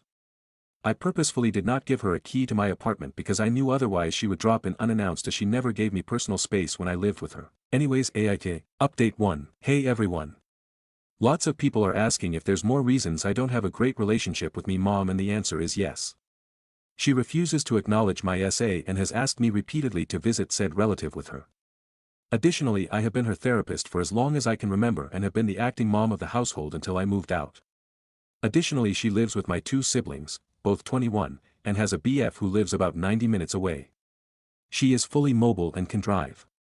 The reason I am so wishy-washy in my texts is because this is the best way my therapist and I have found to communicate with her without her having a meltdown. I do 100% wish I could be more blunt with her as I am a very blunt person otherwise, but it's really difficult. Stories number 15. Aita for refusing to allow my stepdaughter to use one of my cars and telling her to get a job and buy one instead. My husband and I have a 5-year-old son together and he has an 18F daughter Sally from his previous marriage. Sally is an entitled, manipulative young lady who has spent her entire life milking the child of divorce card in order to make her parents feel bad for her and give her everything she wanted. As a result, she is now a lazy adult, has poor grades in school, no perspective, no job, no desire to get a job or do something with her life. Although my husband and her bio mom are both responsible for how she turned out, instead of coming together and work towards helping her do something, they prefer to blame each other and they do everything they can to undermine the other one. For example, if my husband punishes Sally by not giving her spending money, her mom will immediately throw money at her. If her mom takes her car away as a punishment, my husband will immediately give her his car to use to go places. It's a very strange dynamic they have and very different of what he has with me. When I asked him why he is so different in terms of parenting my son with me versus Sally with her bio mom, he said I am his wife and I am a normal, sane woman who he can actually communicate with. Whatever, I feel like they are both wrong, but Sally is not my daughter and I am happy I don't have to spend too much time with her. Now that the summer break started, Sally has the most important problem in the world. Her car broke and she needs one to use this summer to go places, meet her friends, go to parties, etc. Her mom is not willing to give her car because she needs it to go to work. My husband needs his car to go to work and neither of them is willing to buy her a new one. So Sally the genius found the perfect solution and asked me to give her one of my cars. To be clear, I have 2 cars, a big SUV that was given to me by my employer and a smaller one that I use when I go into town because it's easier to park. I refused and I told her she can't use any of my car. She insisted and said I don't need 2 cars at the same time, but she needs one to get around. I told her she is free to use the public transportation or get a job and buy one herself. Now Sally is going around to my husband's relatives complaining that I am trying to exploit her and send her to work. I had a good laugh about this with my husband's sister, but my MIL claims I could have just refused instead of telling her to get a job. I am a little confused what it's so bad about telling an adult to get a job. It's not like I sent a 12-year-old to work for her food or anything. Relevant comments. Commenter 1, NTA. You are spot on. Tell your husband that since Sally is 18, she can move out now. She either gets a job or goes to live with her mom. You need to focus on your kid. Reply. Fortunately for me, she lives with her mom and just visits us or spends a couple of days here. Commenter 2. If you start getting messages from her family members about how you are trying to manipulate her into getting a job, you need to confirm that shit as clearly as possible.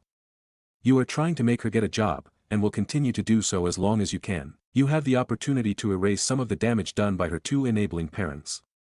Do not be deterred. Reply. The strange thing is that my husband agrees with me. Her mother totally hates me and is teaching her that everything I say is BS. My husband's sisters agrees with me and my MIL babies her because she is her first grandchild. But I feel like no one in this situation is doing her a favor. I am not trying to manipulate her, but her situation is so different to what I am used to or how I parent my own child that it's insane. Like, how can it be so horrible to teach an adult responsibility? To want to give her a direction in life. I don't know what they expect to do with her, honestly. They can't support her for the rest of her life. And it's sad because she is a capable, healthy adult. Even people with disabilities work and want to do something with their lives, so she has any excuse. Commenter 3, Sally is how she is as a direct result of the parenting you described. Why would you knowingly marry and children with such a poor, childish excuse for a father? Reply, the thing is I have a totally different parenting experience with him. We agree on everything we do in regards to our child, he disciplines our son and is a good father. His excuse when it comes to Sally is that her mother is insane, but I don't agree with him and I told him that.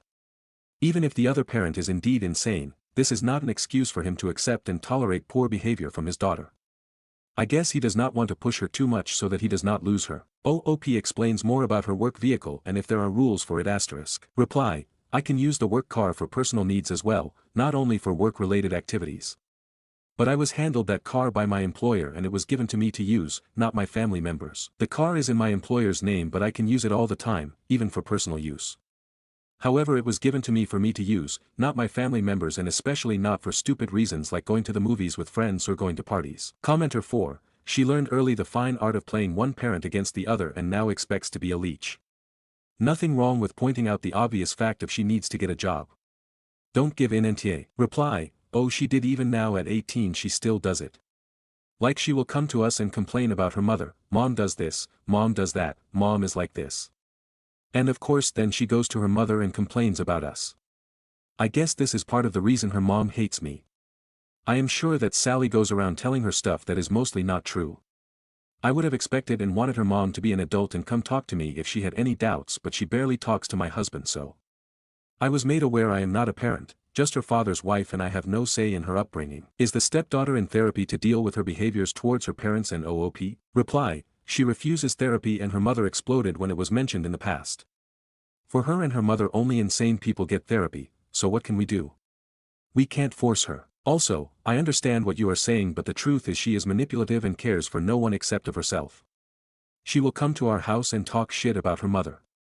Mom does this, mom does that, mom is like this. Why? To gain sympathy from my husband, to make him feel like he needs to compensate for what her horrible mother is putting her through. Then she will go to her mother's place and talk shit about us to fuel her mother's dislike for us and make her also feel guilty and compensate. I think over the years she managed to convince both her parents that the other one is crazy. How did the stepdaughter's car break down? Reply: her car was an older one and some parts broke. There is a way to fix it, like they can replace all the parts that are broken, but as far as I know it's not worth repairing because the costs will exceed the actual value of the car entirely. Commenter 5: I don't change my behavior to protect adults from themselves. Keys are on the table, my wallet is over there, beer in the fridge. However, choices have repercussions. You're right, unfortunately, there will be zero accountability for Sally. But that's something they can talk about when the cops show up. OP comes home, car is gone. I could wonder who stole it or just call the cops. Thumbs up medium dark skin tone. Update. Hello again. Thank you for all the feedback you provided to my previous post. I really appreciate you spent your time to give me some ideas. The majority of you advised me to hide my car's keys because Sally would most likely try to steal one of my cars when I am not home. You are not far from the truth because she oftentimes does this with her mother's car, meaning she will take the car when her mom is not home without asking her if she needs it later or ask for permission. So your advice makes a lot of sense. However, I refuse to do such thing in my own home. I believe if I end up in a position to have to hide my things in my own house, we'll have a bigger problem that needs to be solved. Also, where does this stop? Today I have to hide my car keys, later my money, later my purse. This is not the kind of life I want to have, and it never happened to me as a teenager/young adult. When I used to live with my parents, I knew where everything was: car keys, money, documents, jewelry, etc., and I have never taken anything without asking. So after reading the comments from our /board 36090, thank you by the way, I had a good laugh. I decided to follow their advice but in a less dramatic way. I sat my husband and his daughter down to have a chat. I made it clear in front of my husband that Sally insisted she uses one of my cars and I do not agree with it. Then I told Sally that I know she sometimes takes her mother's car without asking and warned her not to dare do something with my cars when I am not home because if she does, I will call the police and report the car stolen. She was shocked and asked me if I would stoop so low as to report her for stealing just for a car that I don't use or need anyways. I told her it's not me who would stoop so low, but her, because taking something that does not belong to you, especially after being told no, it's the clear definition of stealing, so yes, I would report it. I think for the first time in her life she understood there will be consequences for her actions and she did not protest further. After this I asked her to clarify in front of my husband how is it that me suggesting she gets a job makes me a person who tries to exploit her, based on what she told my MIL and SIL. My husband had no idea about it and he just exploded. After hearing what happened he told her it's good that we hear what she talks behind our backs because he will give her even more reasons to complain. My husband told her she will not be seeing any money from him during this summer. Sally started crying and told him he can't do this, but husband told her he can and he will. His responsibility as her parent is to feed her, buy her clothes and help her pay for school items, but that's it. She is an adult and if she wants to party or see her friends she should start paying for it herself since she never appreciated anything she was given. Apparently this is the hill my husband he is willing to die on, and he even told his ex-wife about his plans, making it clear that if she wants to support Sally's activities this summer she will have to do it alone because he will not contribute for anything that's not a necessity. So yeah, this is where we are at now. Sally stormed out of our house and of course went to her grandmother to complain. But I am waiting. If MIL opens any discussions about it with me I will make it clear she is free to support Sally as much as she wants, we are not stopping her. Relevant comments. OOP responds to a downvoted commenter's comment 1 and comment 2 accusing OOP, her husband, and his ex for failing to be a decent parent to the stepdaughter. Reply: I just love how simple-minded you seem and how you look at things ignoring the nuances and the facts. Sure, you can blame everything on the parents, but the reality is different. Yes, her parents did not get along and they made mistakes in raising her, but I would not go too far saying they sucked completely. Guess what, there are kids in this world who had true horrible parents, abusive ones, or had no parents at all. And they managed to become decent human beings. How could that happen? It must be magic, right? But hey, you can keep up with this trend in blaming everything on someone else. You and people like you will have a great time in life. I am not going to bother since you seem to be the same level of entitlement as her. Keep up this mindset though, as I said, it will help you a lot in life. And when you turn out to be a failure, don't forget to blame others because based on your logic every basic, decent thing in this world needs to be taught. Screw common sense, screw respect, screw logic. If people don't spell things to you, then you have no responsibility for your actions. Just a funny thing to maybe reflect on. In his early years, I taught my son how to behave with pets by telling him that he needs to be mindful when playing with smaller beings because his force can hurt them by mistake. I have never spelled it out to my son not to hit babies. Guess what? He does not hit babies. Why? Because kids are not idiots and they have the capacity to think and make logical connections. If a child has the capacity to know not to hit babies because he can hurt them, an 18 years old has no excuse. Also FYI, I have told her countless of times it's not okay to act entitled. And she still does, so spare me your nonsense. Commenter 1, good to hear spouse supports you. Not always the case. Commenter 2, seems like a healthy dose of reality was served. And kudos to your husband for supporting you. Remember, you're not being cruel, you're teaching her responsibility. Keep us updated. Stories number 16. BAL's fiancé claims my family never RSVP'd, but I'm the only one without a seat. This is a throwaway because I'm not quite ready for all of my husband's family to get involved. I think. I'm still reeling and trying to process this, so bear with me. My brother-in-law is getting married soon. My husband is the best man, and our 4-year-old is the ring bearer. I'm a part-time party planner, so I've been helping plan a small luncheon for the bridal party, immediate family, and a few vendors on the wedding day. So I'm not exactly a fringe guest here. The RSVP deadline was a few weeks ago. I filled out the online form and submitted it the same day the invitation came in the mail, with my husband sitting right next to me. We RSVP'd for the 3 of us, me, my husband, and our son. Easy peasy, right? Well, BAL's fiancé, SAL, reached out today over text saying we never RSVP'd. Not, hey, I never saw your RSVP, just checking, but straight up, you didn't respond. Which is frustrating on its own, but then she tells us that while my husband and son have seats at the reception as they were in part of her original head counts, I do not. My husband was told I could come early with him to set up the luncheon still and stay for the ceremony, but that I would not have a spot at the reception. Let me repeat that, I'm married to the best man, mother of the ring bearer, and helping with wedding day logistics, including connecting SIL with some of my professional contacts. And she somehow decided I just wouldn't be coming. And she never followed up before the RSVP deadline. Just, what? I'm torn between feeling hurt, furious, and just flabbergasted. And used, I definitely feel used. At best, this was a sloppy mistake that she's not owning. At worst, it feels like a pointed exclusion. I'm not sure which stings more. My husband is going to handle the conversation with his brother to figure out what is going on, because I genuinely don't trust myself to be polite and keep the peace. There was no other drama leading up to this that I was aware of. I have a good relationship with my in-laws. So yeah, this is totally out of left field for me and my husband. I would love to hear thoughts, especially from people who've gone through something similar. I don't typically touch weddings with work, so this is all new territory for me as a pseudo-vendor/guest. My husband wants to reach out and talk to his brother first, but I'm so tempted to reach out to my MIL before our usual meetup tomorrow to see if she knows anything. Sum of comments. Commenter, you are smart to wait and let Hubs talk to his brother. I'm flabbergasted also. That is freaking nuts. And this is coming from someone who is totally laid back and not someone who usually takes things personally. Just try to take your mind off it and see what Hubs reports. Go from there. Reply, I'm usually pretty laid back too. I haven't seen the texts yet by Hubs called on his lunch break when he saw them, and I have not heard him this pissed in a long time. I'm trying to give Sail the benefit of the doubt, but this feels very personal and intentional. Commenter, cancel the luncheon. If you are not welcome at the wedding, there is no need for you to be free labor. Reply, I think I'm going to do this no matter what the outcome is. It puts MIL and FIL in a bit of a lurch since they're handling the food costs, but I know I'm biased because I'm in the middle of it, but I feel like there should be some consequences. Mini update 1. Small update, husband and BL are talking now. BL was not working today, last night, and was helping FIL with something this evening. When I called MIL, she had BL call husband right away. From what MIL and I can hear, we're Snoopy, my husband was muted on BIL's phone and my contact was deleted. BL can't log into the wedding website so he can't check to see if our RSVP was there. I'm not sure if I want to become a firecracker myself or get some popcorn as I watch MIL pop off. Mini update 2. Okay, here's the last update for the night. I am tired and a bit overwhelmed by all of your responses.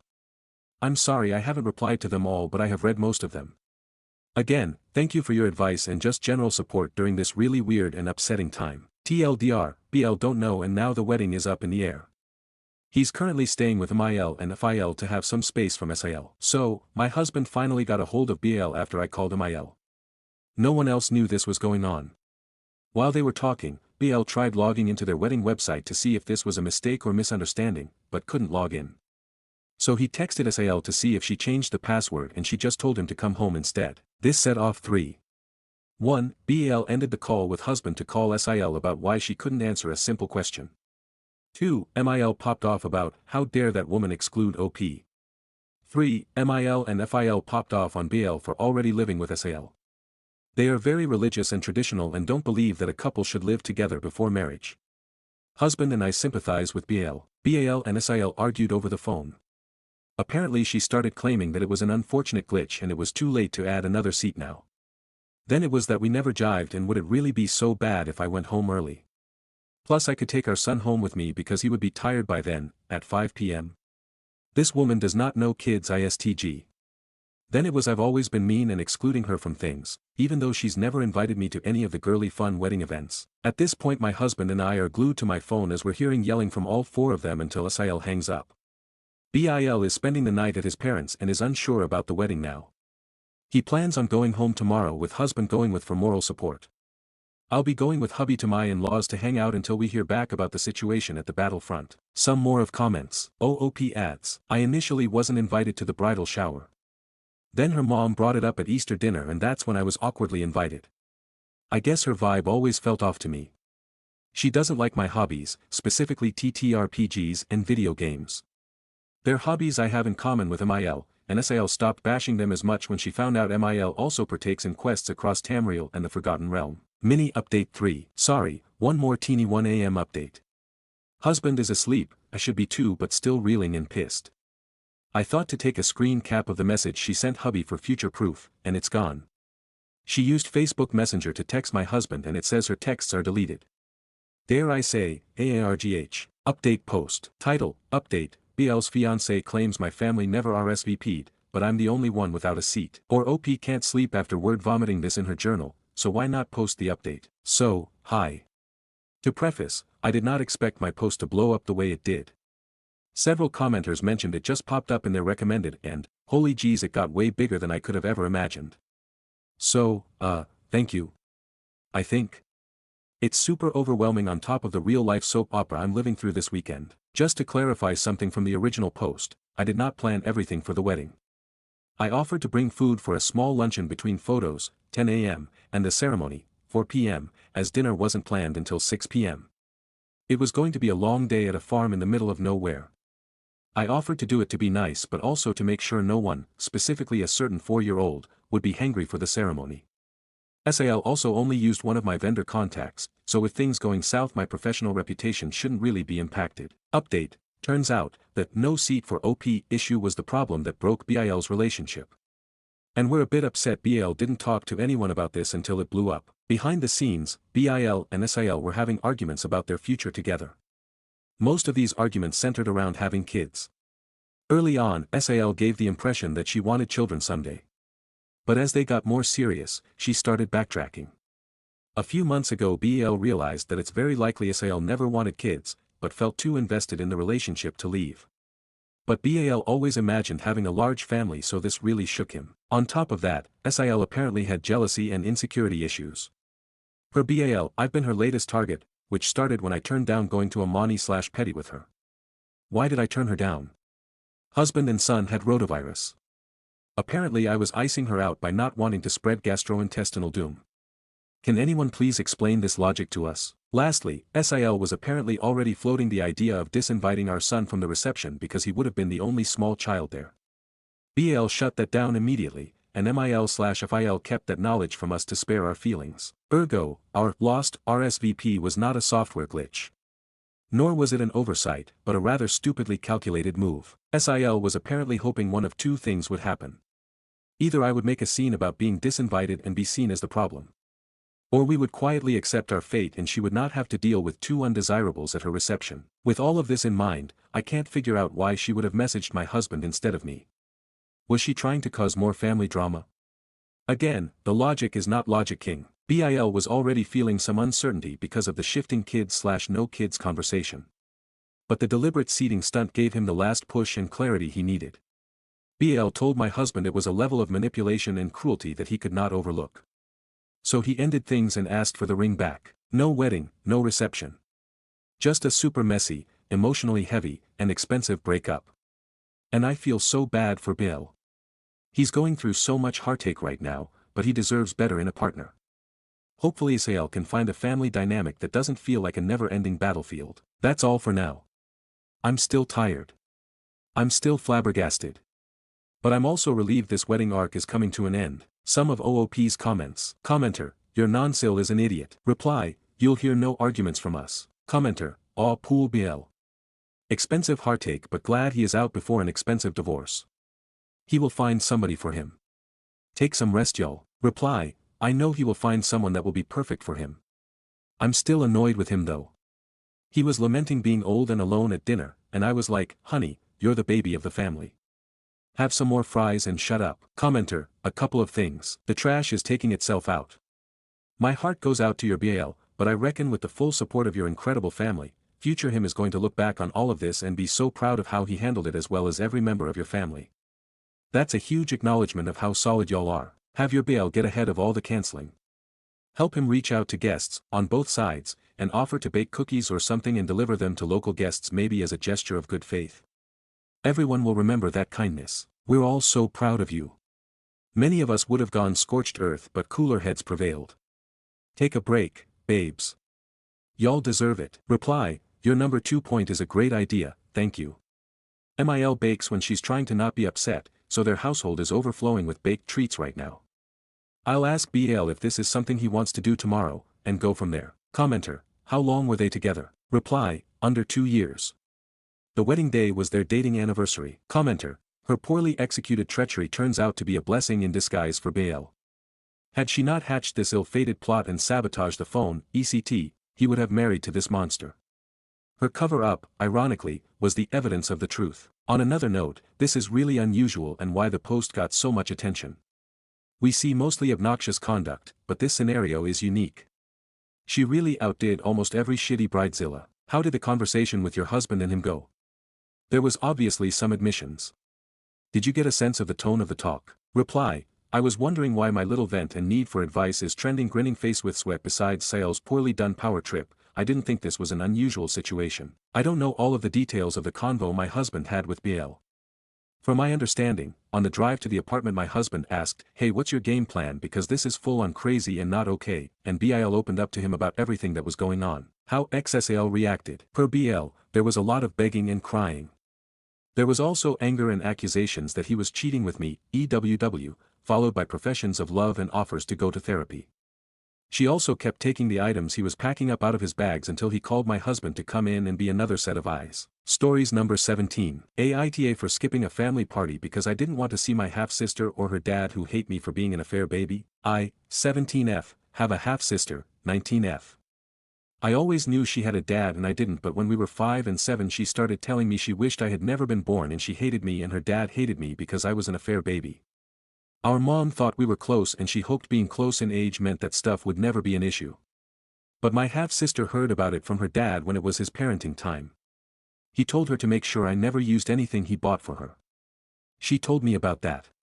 She said anything that her dad bought her was for her and her dad would puke if I used them. Whenever mom or someone else in our family called us sisters she'd get mad at me and say I wasn't her sister and she'd yell at me when no adults were around. I ended up telling our mom what was happening when I was 7. And even then I felt conflicted because I hoped she'd like me and knew she'd hate me more for telling. Mom tried to do stuff we both like and she would praise whenever we could sit and get along, even though my half-sister was just waiting until Mom wasn't around to be mean. When she got a little older she started doing a bunch more activities and there were more chances for me to see her dad when Mom would take me along to support my half-sister. He was rude or gross to me. There was a time he told me not to look at him because I wasn't his kid and he called my mom a W**or and said that's what I was destined to be too. There were so many incidents with him and my mom knew about those and she'd get into fights with him. That made my half-sister angry and it kind of built until she was 13 and told Mom that she didn't care that her dad was awful to me and I was a gross affair baby and neither of them should need to be around me. My half-sister chose to live with her dad when she turned 16 and she didn't come to Mom's at all. My mom tried to fight for custody and intensive therapy but lost because of how old my sister was. I saw my half-sister at school and she took every chance to be mean and nasty to me. Our extended family knew about everything but because Mom cheated they had kept in touch with my half-sister's dad and always included him in stuff but he'd decline. Now he's accepting stuff and I saw them twice in the last year. So when another family party came up yesterday I chose not to go. My mom and family tried to make me go but I said I didn't want to be around my half-sister or her dad. They told me it was the wrong decision and I shouldn't let them keep me from my family. But I don't want to be subjected to their hate for me anymore. I'll never have a sister. He'll never just ignore me, which would be way easier. Stories number 18. My MIL landscaped our entire garden while dog sitting for a week. What do I do? My husband, 35M, and I, 29F, went on holiday for a week and just got back tonight.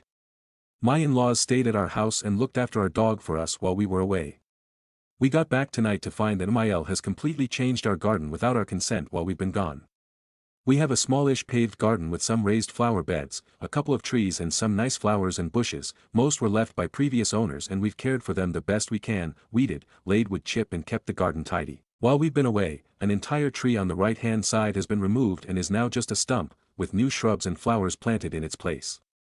My roses, which I enjoyed caring for, have been cut to a stump with nothing left, the trellis completely bare. The two other trees have been cut back dramatically, all their flowers and buds are gone. The huge flowers on one bush have been cut off, and the garden feels very exposed and barren. The tree that was cut to a stump flowered beautifully in summer and attracted lots of butterflies, and I'm big on biodiversity so that was so sad, and the roses I'm devastated about as my uncle was helping me care for them. Various other jobs have been done like cutting a small patch of grass we have at the back, and jet washing the paving slabs, which I'm grateful for. It's important to note, nothing like this was discussed before we left, we only asked MIL and FIL to care for our dog, nothing more. MIL mentioned patching some missing sealant on the windows of our shed for us, that was all. I really struggle with anxiety and needing to be in control and I've been sobbing this evening, I'm devastated. MIL is asleep and FIL is staying out of it, I'm sleeping downstairs with our dog because I can't stand to be away from her either. It's 3 a.m. but I can't sleep. What do I do? Am I right to be upset? I'm certain their intentions were good, but I feel like this is an enormous overstep and I'm really upset. Relevant comments. Commenter 1. Who has the audacity to do this? Did your husband know what was happening? Reply. He had no idea, he was as blindsided as I was. I can't quite believe it. They're very caring people so I know this wasn't done maliciously but it's crazy to me. Commenter 2. Oh yes. I know the pain. Mine watched my 11-month-old while I was giving birth to his little sister. She gave him milk and peanut butter for the first time without asking but she did clean my house face with rolling eyes. This was after a time she switched my kitchen around on me when she was staying with us. It's all because they know best, but in reality it's an insane overstep of boundaries and almost like they are marking their territory. We don't talk anymore and it's sad it came to that. Reply. I'm so sorry that happened. Yes, that's how it feels sometimes, I could never do it to someone else so it's hard to rationalize. And when it goes hand in hand with doing something actually thoughtful and nice like changing our bed and doing our washing, which she also did, I feel like it's harder to stand your ground on the thing that upset you. Update. Thank you to everyone who left comments on my original post. It was really helpful to see everyone acknowledging that this was an overstep and suggesting that my husband lead on the conversation. To answer some questions, I think the tree was a buddleia, which I think is usually a bush, but it was quite mature and had a trunk about 8 inches wide and was around 2/3 meters tall and very much looked like a tree. Sorry if I gave the impression it was like a huge tree that required a tree surgeon, but it wasn't a tiny bush either. It was still a task to chop it down, and they didn't hire anyone, they did it themselves. Thank you for all the suggestions about tree law, I've learned something new. Thank you to all that said the roses might be salvageable, they are literally a stump only 3 inches tall, but I'll try the blood and bone mixture to promote growth and try to bring them back. Mil has done things like this before, but not to this extreme. She gets bored and one thing leads to another, and you can tell part of her knows she's gone too far, but she tries to justify it anyway. It's well known in the family that Mil can't sit still and finds jobs to do to be helpful, but to my knowledge she hasn't done anything this big before. Now for the update.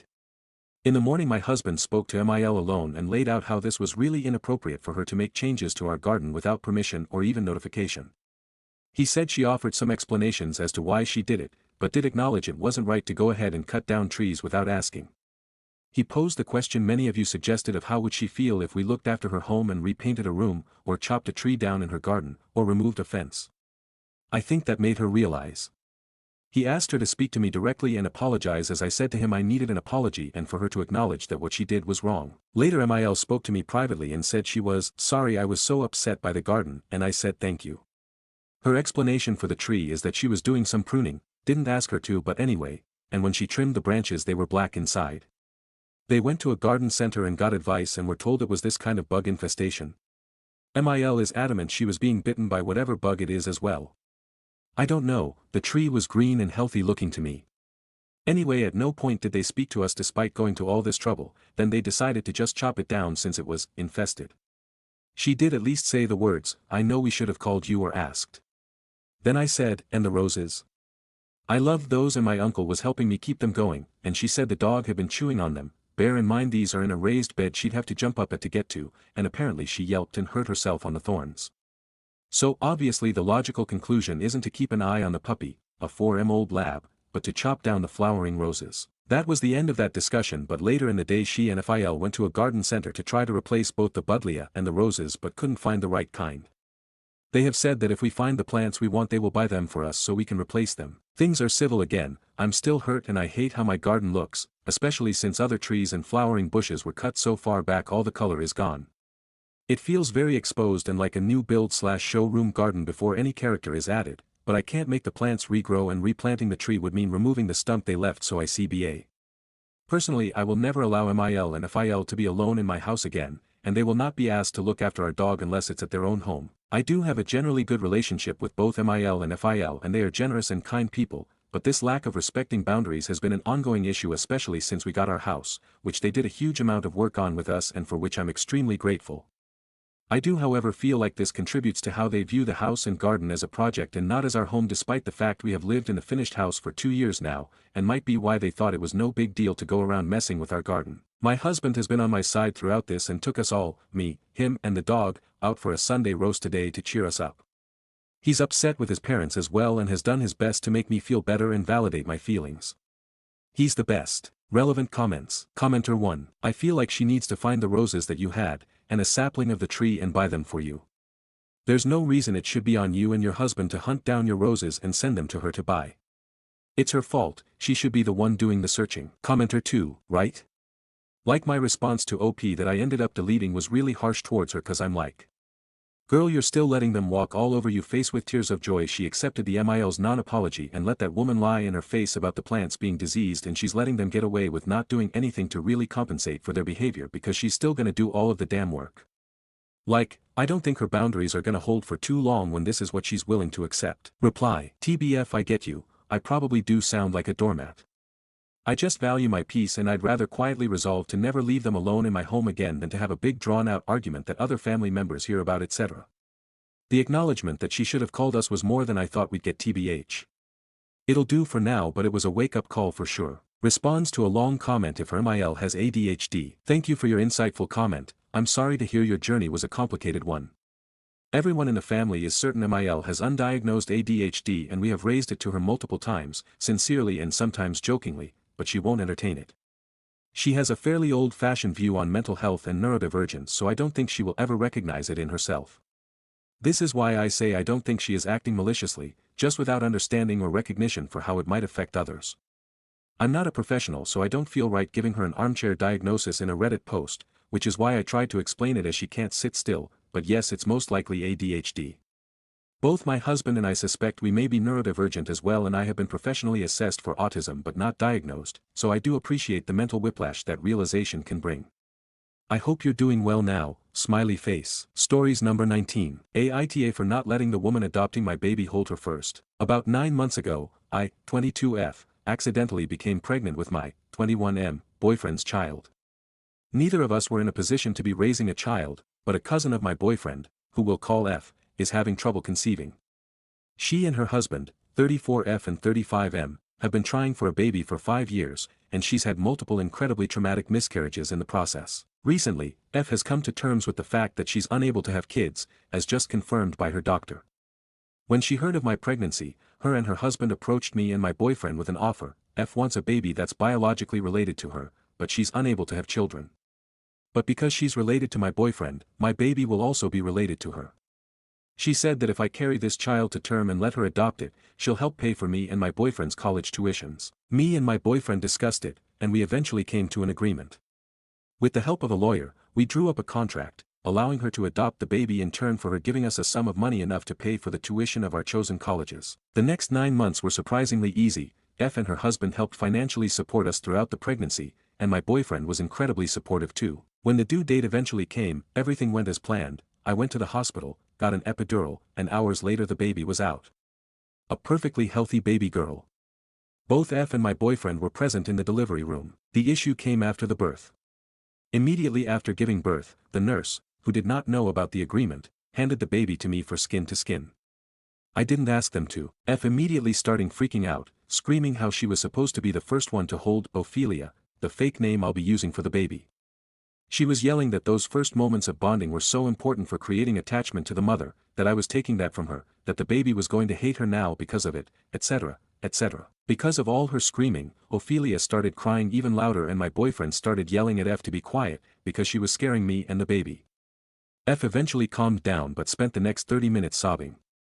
She was too hysterical to hold the baby, so my boyfriend just ended up holding Ophelia while F's husband drove down to pick up F. That was a month ago and everything else has gone to plan. F and her husband adopted the baby, me and my boyfriend's tuitions paid off, I'm healing nicely from the pregnancy, and I'll just be a fun aunt to Ophelia instead of a mother. I still feel bad though because F still refuses to talk to me. I feel for her because I know she has a lot of trauma related to feeling like a bad mother due to her miscarriages, but I also feel like she had no right to yell at me right after I gave birth. My boyfriend is on my side, but the rest of his family says I should apologize to F. So, Aita. Stories number 20. Aita for reaching out and asking why none of my so-called family kept me out of foster care. When I, 20M, was 5 my parents were in an accident and my dad died. My mom survived but she was left with a severe TBI and brain damage so bad that she has never recovered from it and she is in a medical facility getting around-the-clock care. My parents had a plan in place for my maternal grandparents to take me if something were to ever happen to them. This was agreed on by my grandparents at the time. That wasn't what happened. I was supposed to be with them but they wanted my half-siblings in their life instead and they chose to let me go into foster care and so did all my other extended family. On both sides. And I know the reason is because my parents cheated on my half-siblings' other parents with each other and made me. I know it was messy before and after I was born. But I always hated knowing that nobody wanted me. I felt so worthless for years, so abandoned and gross. 5-year-old me didn't really understand then. I'd heard the fights and it didn't make sense to me back then. It was when I got older and I remembered those fights again that I processed what it meant. But I still didn't think it should mean nobody in the 4 living grandparents and 9 living aunts and uncles would take me in. Except that's what happened. I had no contact with any of them. Not any of my half-siblings, or my grandparents or my aunts and uncles. Not cousins either. I never got adopted or found a permanent foster placement either. I wasn't allowed to go see my mom too. I know she's not the same but I asked so many times as a kid and it was always denied. When I left foster care I considered reaching out and asking questions but I knew I wanted to wait to be in a better place. In case I was met with just endless hate. I ended up reaching out in March/April and I DM'd every relative I could find on social media. My half-siblings told me to fuck off and die. I got a reply from one aunt on one side and an uncle who lived with my grandparents on the other. And I was basically asked by all of them why I was reaching out and trying to shame them for making the decision right for them and did I know what they had to lose by taking me in. It confirmed that my half-siblings wanted nothing to do with anyone who kept me. That the grandparents who said they'd take me never intended to and always knew they'd let mom down in the end. So they lied and left my parents thinking I'd be taken care of instead of giving them the chance to ask someone else. I left it alone after those replies, but then I got some more angry DMs from the two who responded telling me I had no right to take my anger out on them. This was weeks after I sent the DMs and they replied and I said nothing after. I think they're projecting any guilt they might feel, if they can feel any. But AITA for reaching out to begin with. Stories number 21. Entitled Karen cursed me out for planting in my own garden. Bought a house last year, renovated and moved in about a month ago. Up until now we've had or thought we had a good relationship with the neighbor on the side of our house whose driveway is next to our house. We even got them fruits and chocolate when we closed on the house to be neighborly. Last week we planted small compacta hollies to create a tiny hedge in our front raised 1-foot-high garden that is well within our own property line, not even the edge of the property line. Our neighbor, Karen, decides to come out today to curse us out, name called us, bitch, witch, shitty neighbor, foo etc., for planting the shrubs in our raised garden as it interferes with them opening their car door into our garden, walking well inside our garden to get in and out of their car. They even claim we are making their lives miserable and creating a dangerous tripping hazard when they climb into our garden to get in and out. I am beyond myself at the entitlement and unreasonableness. Originally we wanted to add more height to the garden and cap the top layer of the brick raised garden with concrete caps when we first purchased the house. Our first mistake was telling Karen at the time since they always asked about our house update. Then Karen told us not to raise our raised garden any higher because they need to open their car door. At that point, we decided to be nice neighbors to keep peace, so we didn't, even though we had every right to and really envisioned our space so. Now few months later we moved in, planted small compacta Japanese holly shrubs around the garden border but inside the brick edges of the raised garden bed which is at least 1 foot inside our property line. Karen said we are the worst neighbors ever and hope all our plants die. Even went as far as threatening us, stating that we will be miserable living here. Like seriously? She's 69 years old and acts out like an unhinged child/maniac. Face with rolling eyes. Whole situation is mind-boggling. She demands we remove all the bushes along the side of our garden because they need to climb and step into our garden to open their car doors to get in and out. Her screaming got so bad that even our neighbor across the street came to de-escalate the situation. Of course she yelled at him too, telling him to leave and mind his own business because she's been living on the block for 30 years. This is all in the front of the house. Max fencing height is 4 foot 4 front yards. However, we aren't really thinking of fencing because no one on the block has one in the front. It would look odd. In addition, she went ahead and tells my husband that our piece of shit bush in the backyard, which wasn't even planted by us, was there when we bought the house, is sticking into her yard and we need to get rid of it. On top of that, she said she's been a victim, having to put up with our renovation shit and our backyard looks like shit so she can't even invite people over. The backyard isn't our priority right now. However, it is fenced off from her property and kept relatively clean except when we had renovation going on in the winter time, and materials were piled up while waiting to be trashed. This was mostly all kept away from the side of the fence near her. IMO the stuff she says is mind-boggling and really disrespectful. Relevant comments. Commenter 1, time for a cute picket fence or landscape boulders on the property line. Reply, originally we wanted to add height to our front garden. Karen came over and told us not to do that because it interfere with their car door opening. We already did the favor of not adding height to the garden which is literally just 1 foot tall. Now she claims our bushes are the issue and demands us to remove them. Commenter 2, is it impossible for them to park in their driveway without opening their car door into your yard? I can't visualize this. Reply, no it isn't impossible, they don't want to. The driveways are 10 foot wide, they said they need more space on their own side to access. Meanwhile everyone here gets in and out of their cars within their own property lines. Commenter 3, any chance they could be experiencing cognitive decline? Do they have children who visit to whom you could mention the apparently new behavior? You said you thought you were on good terms, so wondering if the change in attitude might be medically related. Though if both of them are suddenly acting hostile, might be less likely. Reply, they don't have any children.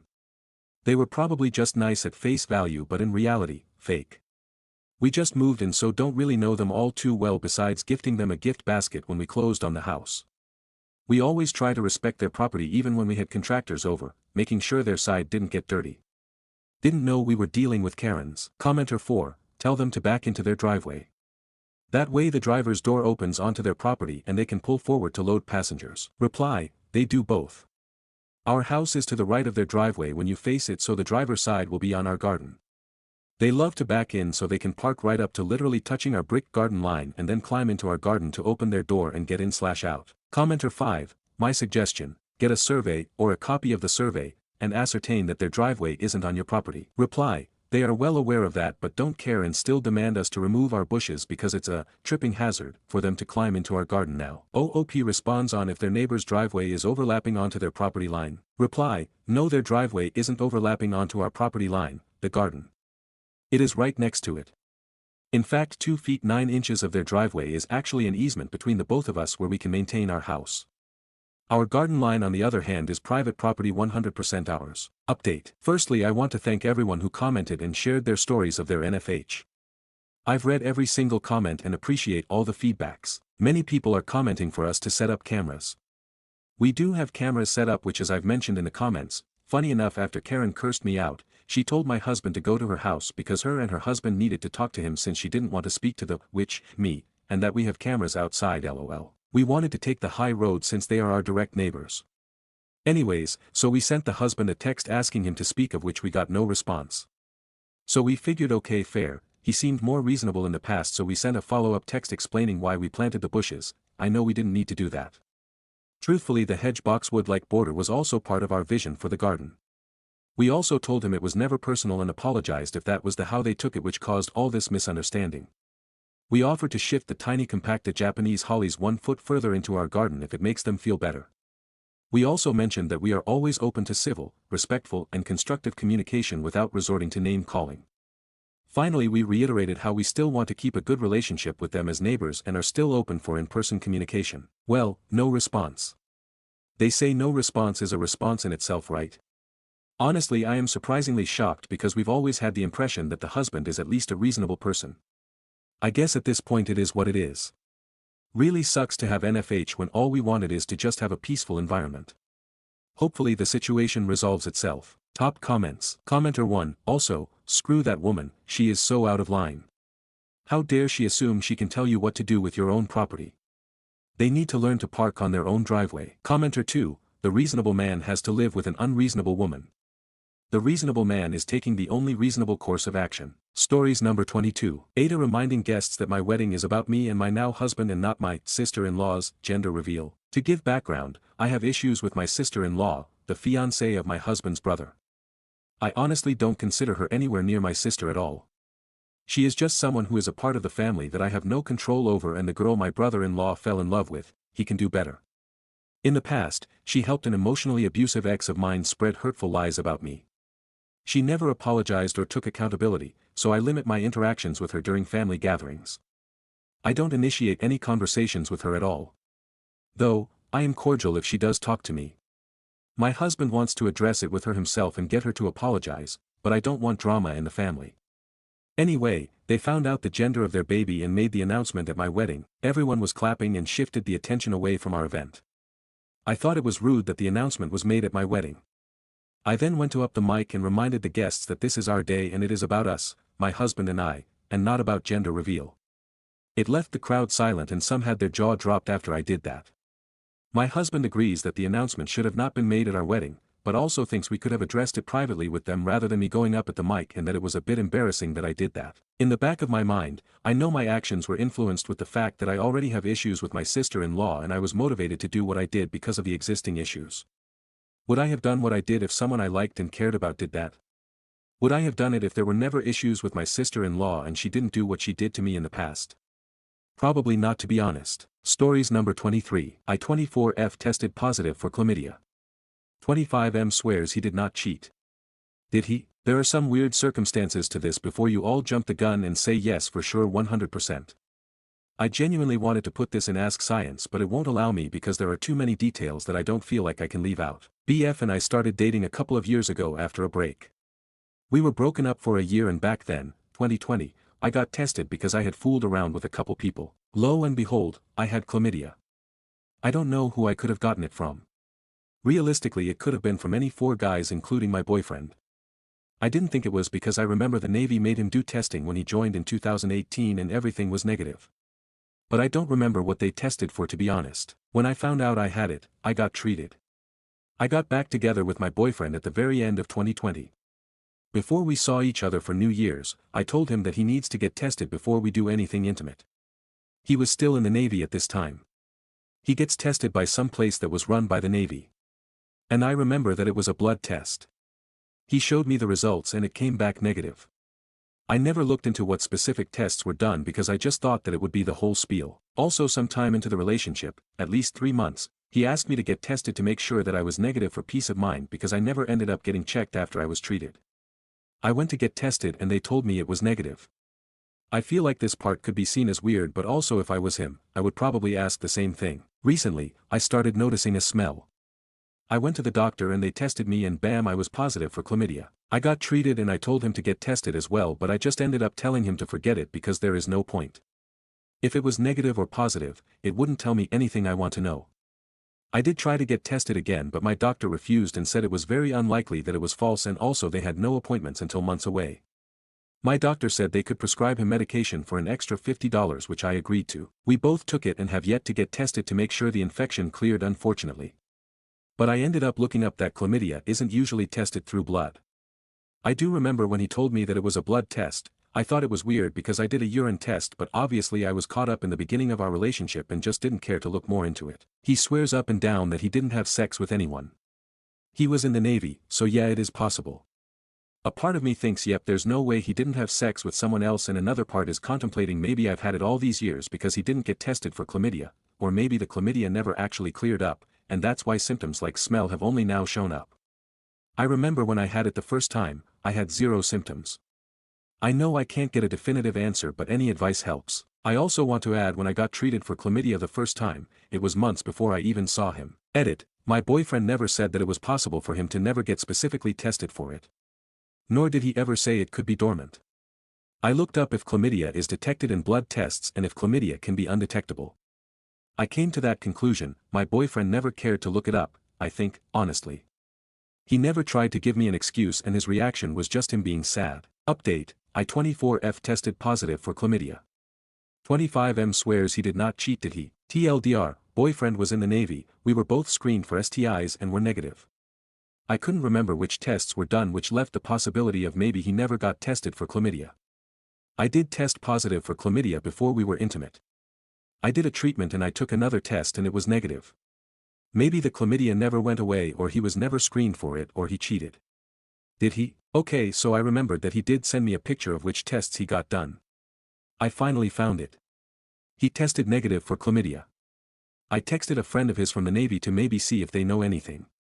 We'll wait and see, but honestly, I am just accepting it now. Even if it was a blood test. Everyone can tell me they told me so. Stories number 24. Aita for wanting to block everyone who lied about coming to my daughter's party. So I've got 2 little ones, my oldest is 3 and my youngest turned 2 yesterday, and I decided to throw her a party. This was the first time I'd thrown a party for any of their birthdays, as I was in hospital every time for the last 3. So I was really excited. I chose a theme, put together a guest list of around 30 people and sent out the invitations. These were people I spoke to almost every day, people I went out of my way to support no matter how trivial the issue was, plus I always showed up for their functions even if it was far. Out of the 30 that I invited, 26 RSVP'd saying they would be attending. I ordered a cake and some cupcakes, did the decorations, and brought our outfits. 2 weeks before the date I sent out a message double-checking if everyone could still attend. They all said they would. Did the same a week later so I could calculate food, drinks, entertainment, etc. Again, everyone confirmed they'd be coming. I woke up yesterday early morning, the day of the party, excited, put up all the decorations the night before, set out the tables and everything. I saw 3 of the 26 people had texted saying they couldn't make it. One says a fan fell on her leg and cut it up, the other said she didn't realize she finished work late, and another said she forgot her uncle's wedding was on the same day. I was a bit disappointed obviously, but I did leave room for cancellation beforehand, as I'm aware life happens and things escape from you sometimes, especially when you have kids. It gets to 2 p.m. when the party started. Due to black people timing, I expected everyone to start coming in after 3 probably. The first person that came was a childhood friend of mine from secondary school. She had work at 5, so she stayed a couple hours and left. I was so grateful. Then my auntie came. She shows up for us every time regardless of the occasion, and then my best friend. I waited and waited for others to come. It got to about 6 and I got a call from my friend saying she was at the train station and wouldn't be long, only to get a call saying she thought the party was on Monday and she had to take her sister back home. Called everyone else who was meant to be there and no one was responding. I felt so bad for the kids who thought they were having a party. No other kids were in attendance, and I felt embarrassed that I'd put all this hard work in and only 3 people showed up. I was in the bathroom crying towards the end as I put on a brave face for her, but I just couldn't believe how everything panned out. My daughter had a fun time with all the balloons and cake lol, but I woke up still feeling shitty and feeling like the whole day was a flop. I feel like blocking everyone who lied about coming as the whole thing was disrespectful. Aita Reddit 26 was the total guest list. Every adult I invited had 1 to 3 children around my daughter's age group, only 2 adults who were invited, minus my auntie who wasn't formally invited as she's always part of everything, didn't have children, and they were the ones who showed up. Hope this makes more sense. Stories number 25. Found out my F19 manager, M29, has an after-work podcast where he talks about his employees. No, you're not reading the title wrong. I thought my friend, John, was pulling my leg when he told me, but he recently found out and told me about it because I was mentioned in said podcast. For background, this is an office job, and I am interning as a phone rep mostly while also in college. John showed me the podcast that someone showed him after finding it, and that's how I found out. Long story short, it's one of our managers, Josh, and his friend on the podcast, and his friend doesn't work at the company.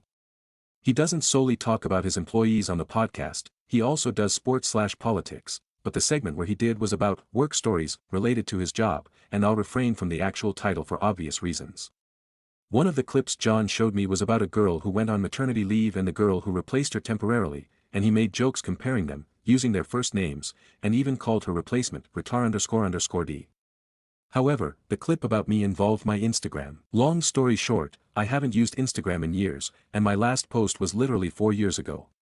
Maybe I should have had it private, and I've since deleted it this week. On the podcast, he talked about how some of the managers follow each and some of the employees, but that there were a few he didn't follow that led him to search them to learn more about his team, and that's how he came across mine. He said I had a hidden talent of dance from high school that I didn't tell him about, and he joked it was because I didn't want to be hit on. He also said my boyfriend must be happy with my flexibility, even though I'm single, and his friend said that that was the reason I posted, and that my face wasn't doing it. Josh also joked about if I was still flexible, and his friend said to drop something to have me bend down. Josh is a jokester at work, but I was floored by his video. It's on YouTube. And while it doesn't show his face, his name is in the description, and my friend wants to address it with HR after telling the mother who was on maternity leave. However, he's not sure if there's anything else we should do beforehand besides having numbers, when we go in, that he thinks will be important, and he wants us to go in together. So here is my question. Are we handling this correctly, and is there anything else we should do beforehand to get our ducks in a row, perhaps even legally such as consulting a lawyer? Update post, update can be found on the bottom, January 22, 2024. As I'm writing this, I'm no longer at the company. My coworker and I went to HR according to the advice we received, and we used a YouTube downloader to download the video specifically mentioning employees in case they be deleted upon him learning of a potential investigation. I also made sure to tell them that the dance videos he commented about me were from when I was much younger, and we also mentioned his derogatory comments about the coworker on maternity leave. We gave them links along with a thumb drive containing copies of the videos we downloaded, and we felt like it went fine at the time. We only received one follow-up meeting afterwards to let us know that they spoke to the manager about it, and that meeting was given separately to my coworker and I. The videos were also deleted around that time, and the manager was never fired, at least when I was there for a few more months. The follow-up meeting was the last update we got before months of radio silence, but my ex-coworker and I have a guess as to why. All of the managers including the 2 HR workers at our office are tight, and they all often go out for sushi after close in the same plaza as our office too. They also follow each other on social media, although the manager's podcast was never linked to his personal social from what we saw before going to HR, so we weren't exactly expecting much when they're practically friends and post Instagram photos together, including the HR managers with them too. Months went by with no updates following the follow-up, and said podcast manager began to treat me somewhat differently, like being short with me or giving me side eyes too. Even the mother on maternity leave made a complaint after we told her about his comment. But again, nothing came from it to our knowledge. I eventually put in my 2 weeks, and that was pretty much it. His podcast channel is still up and posts new episodes, but nothing pertaining to work/coworker stories from when I last checked. My coworker friend said he wouldn't be surprised if the other managers already knew about the podcast given how tight they were. I began looking for other work around the time we initially visited HR because he really came off as a creep. There was another comment from the video about me that I forgot to add, but he joked that he should offer a prize for whoever had the best split at the annual Christmas party as a way to see if I still had them. They play fun games at the Christmas party, and the whole thing just felt gross to me. I didn't attend for obvious reasons, but it's creepy just knowing that a manager I thought was completely normal could be such a creep. Comments. Commenter 1. HR exists to protect the company, not you. Your mileage may vary, but remember that at all times. HR is not your friend. Document everything yourself. The podcast likely breaks company policy in multiple ways, and some aspects could be considered sexual harassment. You absolutely should file a formal complaint together. There is nothing here, yet, to get a lawyer involved with. If the harassment continues or there is any kind of retaliation, even a position change, that would be where you can look at legal avenues. Commenter 2. Yes, you should 100% take this to HR, make sure you download a copy of it so that you have documentation in case the guy hears you're reporting it and tries to delete it. Commenter 3. I work in HR and I would absolutely be interested in knowing a manager is posting videos talking about employees. Especially when he's being rude about them. This is unacceptable. Stories number 26. Aita if I break up with my boyfriend for ruining my attorney swearing in moment. Hi. I, 35/F, was recently sworn in as an attorney but my boyfriend, 33/M, ruined it. I graduated law school in May 2023. I was going to take the bar that July but was diagnosed with an aggressive form of breast cancer a month before the exam. The diagnoses threw me for a loop and ruined what I pictured my life after law school would be. I withdrew from the July exam and transferred everything to the February 2024 exam, thinking I'd be done with treatment. Wrong. I took my first bar exam in the middle of radiation treatment and almost 2 months after my surgery. I took that exam mostly because I had already paid but didn't take it as seriously as I would have had I not just gone through 16 rounds of chemo, surgery, and actively in radiation treatment. Unfortunately, I had to take the bar exam a couple extra times before I got a passing score, which, given that I just finished my active cancer treatments in May 2025, I guess it's not that bad. Fast forward to now. I got a notification that my oath ceremony was Tuesday of this week. Since life loves to throw curve balls at me, I opted to do the swearing in via Zoom because my dad had a heart attack the Tuesday before and 5 mini strokes after that which left him with limited mobility. My BF and I live about 1.5 hours away from my parents. I went to my parents and he stayed at home. I wanted him to be there with me not just to witness such a momentous moment for me but also as support because of everything my parents are going through. My mom has stage 4 gastric cancer. Things with getting him to my parents was just too complicated so we agreed we would FaceTime during the ceremony. The ceremony started and the judge was giving her speech and began swearing people in. My BF was waiting on the call patiently for most of it. However, at one point I saw out of the corner of my eye that he had gone into a store. That happened just as it was about to be my turn. Then, I saw the call disconnected. He had lost signal. About 3 seconds after the call ended, it was my turn to do the oath. I was already mad because he was going to miss the moment I had waited so long for. But, then it got worse. He began to call me repeatedly in the middle of my OATH. Every time the call would come in, it would ring on my computer, distracting not only me but also the judge administering the oath. I would quickly ignore the call but then another would go through. He called about 6 times, which covered the entire oath. I'm extremely upset. After everything I had gone through to get to that point and everything I was still going through just for that to happen. Not only did he miss it but he ruined it. I put my phone in DND but the calls still came through. Also, would he not figured out by the second or third ignored call that maybe he should stop calling? Part of me thinks he did it on purpose. Ick how to feel anymore but I honestly think I want to break up over that. Stories number 27. Aita for telling my girlfriend I don't want to stay in the US when she was talking about our future. I'm a 28-year Dutch guy. I've been living in the US for a few years, came here for school, ended up getting a job and stayed. I met my girlfriend here, she's 26 and American, and we've been together for 3 years now. Things have been serious for a while and recently she started talking about timelines, kids, the whole future family picture. We're not officially engaged yet but we're headed that way. She's excited about the idea of building a life here near her family. She's been talking about where we might eventually buy a house, that kind of stuff. And I've just been feeling the opposite.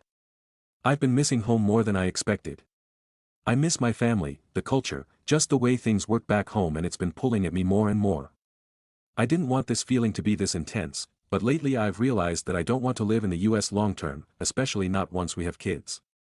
So while she was talking through timelines the other night, I kind of blurted out that I didn't see myself raising a family here. That if I do become a dad, I'd want it to be in the Netherlands. She didn't take it well.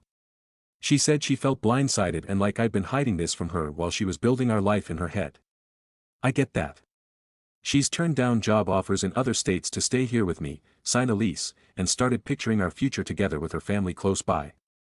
Now it feels to her like I'm just pulling the rug out from under everything. I told her I'm not saying we need to pack our bags tomorrow. I'm not giving ultimatums or anything. But I also didn't want to lie or keep pretending I'm fine with settling here when I'm not. I thought being honest before we make big decisions was the right thing. She said it feels like I care more about going home than I do about being with her.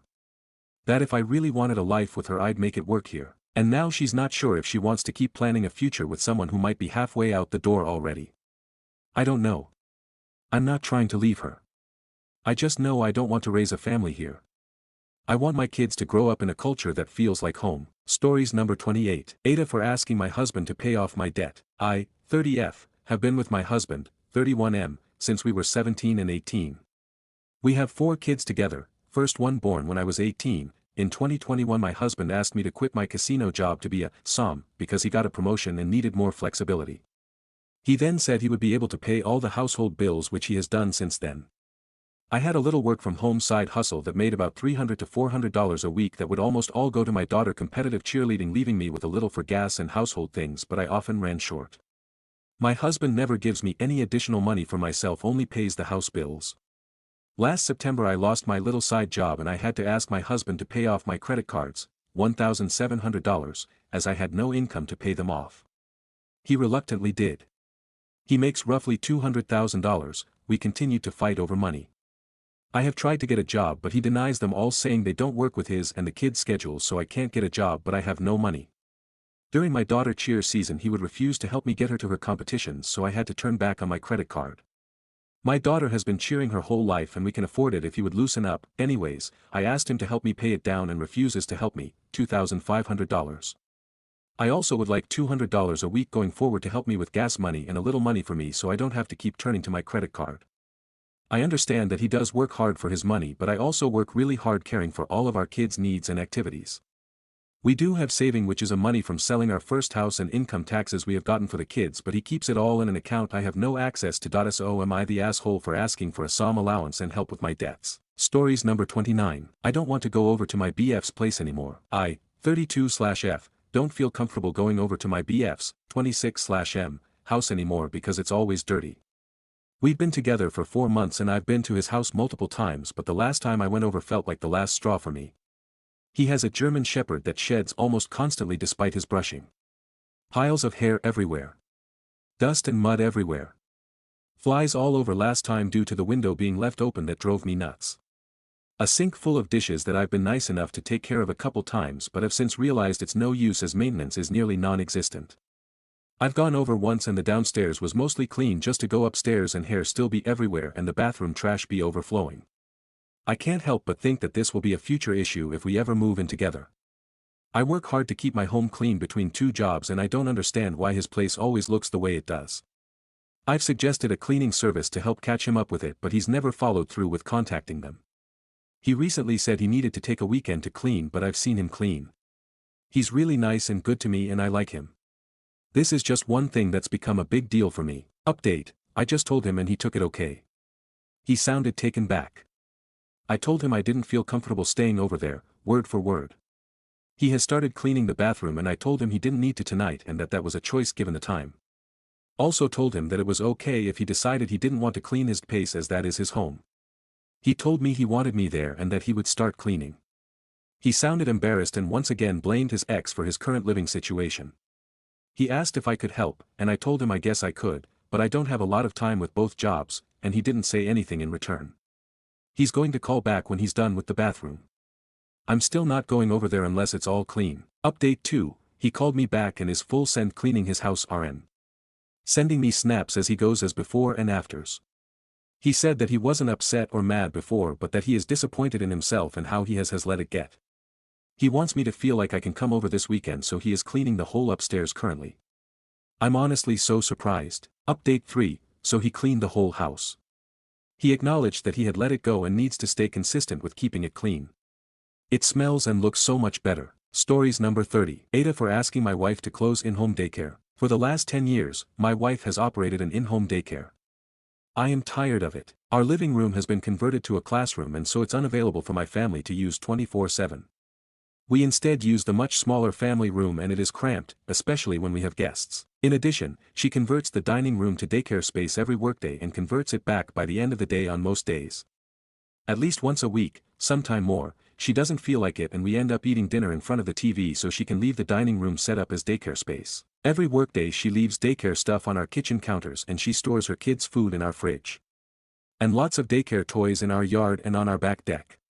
She usually neatens them up at the end of every day but sometimes doesn't and it's a mess. It feels like my space is being encroached upon and I really hate the mess this creates. Except for nap time, it feels like a chaotic zoo. And every morning the parents gather in our kitchen for about half an hour chatting. I like them, but sometimes I don't want to see them. I might not feel like socializing or might not want to worry about looking presentable, e.g., changing, showering. Sometimes I'll stay in my bedroom or office until they have left so I don't have to see them. Our own kids do the same because they don't want to see them. I feel like I have lost my autonomy, sense of peace and quiet, and privacy in my home. I've told her a few years ago that this doesn't work for me but we always just forget about it and nothing changes. So she has known for a while that I'm unhappy. Aita for finally insisting she close it and do something else for work. I said this last week. She feels sad and I do feel guilty but honestly I can't wait for this to be over. Edit. I work at home a few times a week to avoid commuting. Work is 50 minutes away on a good day. I can't leave my job. I make more than 75% of our household income and carry all of the benefits for our family. Edit. We could afford for her to not work but it is ideal if she works. Edit. I have offered to help her move into commercial space. She doesn't want to run the larger operation that would require to pay the rent. Stories number 30. Just got in trouble at a job interview. They asked me if I was available after the interview for a training shift, and when I said no BC I am working my current job, one interviewer huffed and said, "Are you kidding me?" and, "Well we need someone right now." I was confused so I showed them pictures of the building of my current job and they gave each other a look like, "Really?" and sighed loudly and one yawned and the other said, "What is this?"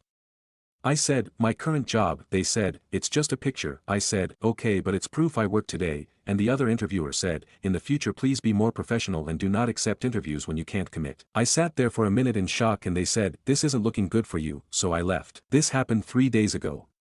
Do I call and thank them for the interview and see where they are in the hiring decision or leave it? Update. This got a lot of comments which I can't get to all of them but I want to update everyone and clarify the photo issue.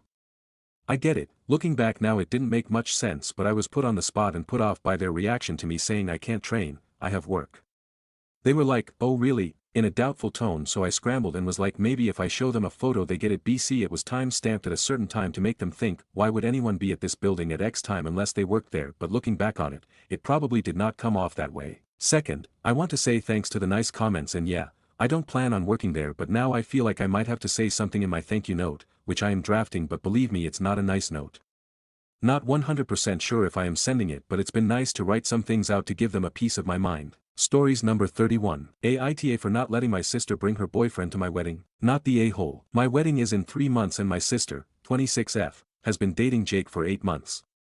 I, 28F, really don't like him and neither does my family but we've been nice about it. Jake is just, a lot. He makes everything about himself and interrupts people constantly. At my mom's birthday he cut off her present opening to tell some random story about his ex. He's always on his phone during conversations too. The main issue was at my cousin's baby shower 6 weeks ago. Jake got super drunk at 2 p.m. and got into this huge fight with my uncle about politics. He called my uncle names and my uncle stormed out. My cousin was crying because her day got ruined. My sister apologized saying Jake was stressed from work but that's not an excuse. This isn't the first time either. At Christmas he made a mean joke about my dad's weight that wasn't funny at all, so when I was doing the guest list I told my sister she could come but not Jake. I explained I can't risk him causing drama on my wedding day. Maybe after they've been together longer but not now. She lost it and said if Jake can't come then she's not coming either. She's been texting me non-stop saying I'm controlling and selfish. My mom thinks I should let him come to keep peace but my dad and fiancé agree with me. My sister is supposed to be my maid of honor and we've planned this for over a year. I want her there but I also don't want to worry about Jake getting drunk or saying something inappropriate during speeches. She says I'm being dramatic and that Jake apologized and is working on his drinking. But 8 months isn't that long and I barely know him. The few times I've hung out with him he's been rude. Some friends think I'm too harsh and should prioritize my relationship with sister. Others think I'm right since it's my wedding. I've been losing sleep and my sister won't talk to me. My mom keeps trying to fix it but I don't know what to do. I love my sister but I feel like I shouldn't have to compromise on my wedding day. Should I suck it up and let him come? Stories number 32. Girl demands to use my hotel room and calls me selfish when I say no. So I, 30M, recently went on a short work trip and stayed at a mid-range hotel. Nothing fancy, just clean and quiet. When I arrived, there was just one person ahead of me at the check-in desk as I arrived way before the check-in time. The person ahead of me was a girl, who seemed irritated. She was complaining that her room wasn't ready yet. From what I overheard, it had something to do with the room type or cleaning schedule. Honestly, I didn't care. When it was my turn, the front desk handed me my key without issue as my room was ready early. So, I thanked them and started heading toward the elevator. That's when she suddenly turned to me and said, "Wait, your room's ready." Seriously? I've been waiting here and you just walk in and get one? I just said, "Yeah, I guess mine was already prepped." She goes, "Can I use your room for like half an hour? Just to freshen up and lie down or something?" I've been waiting and I'm exhausted. I was caught off guard but quickly said, "No, sorry. I'm not comfortable with that."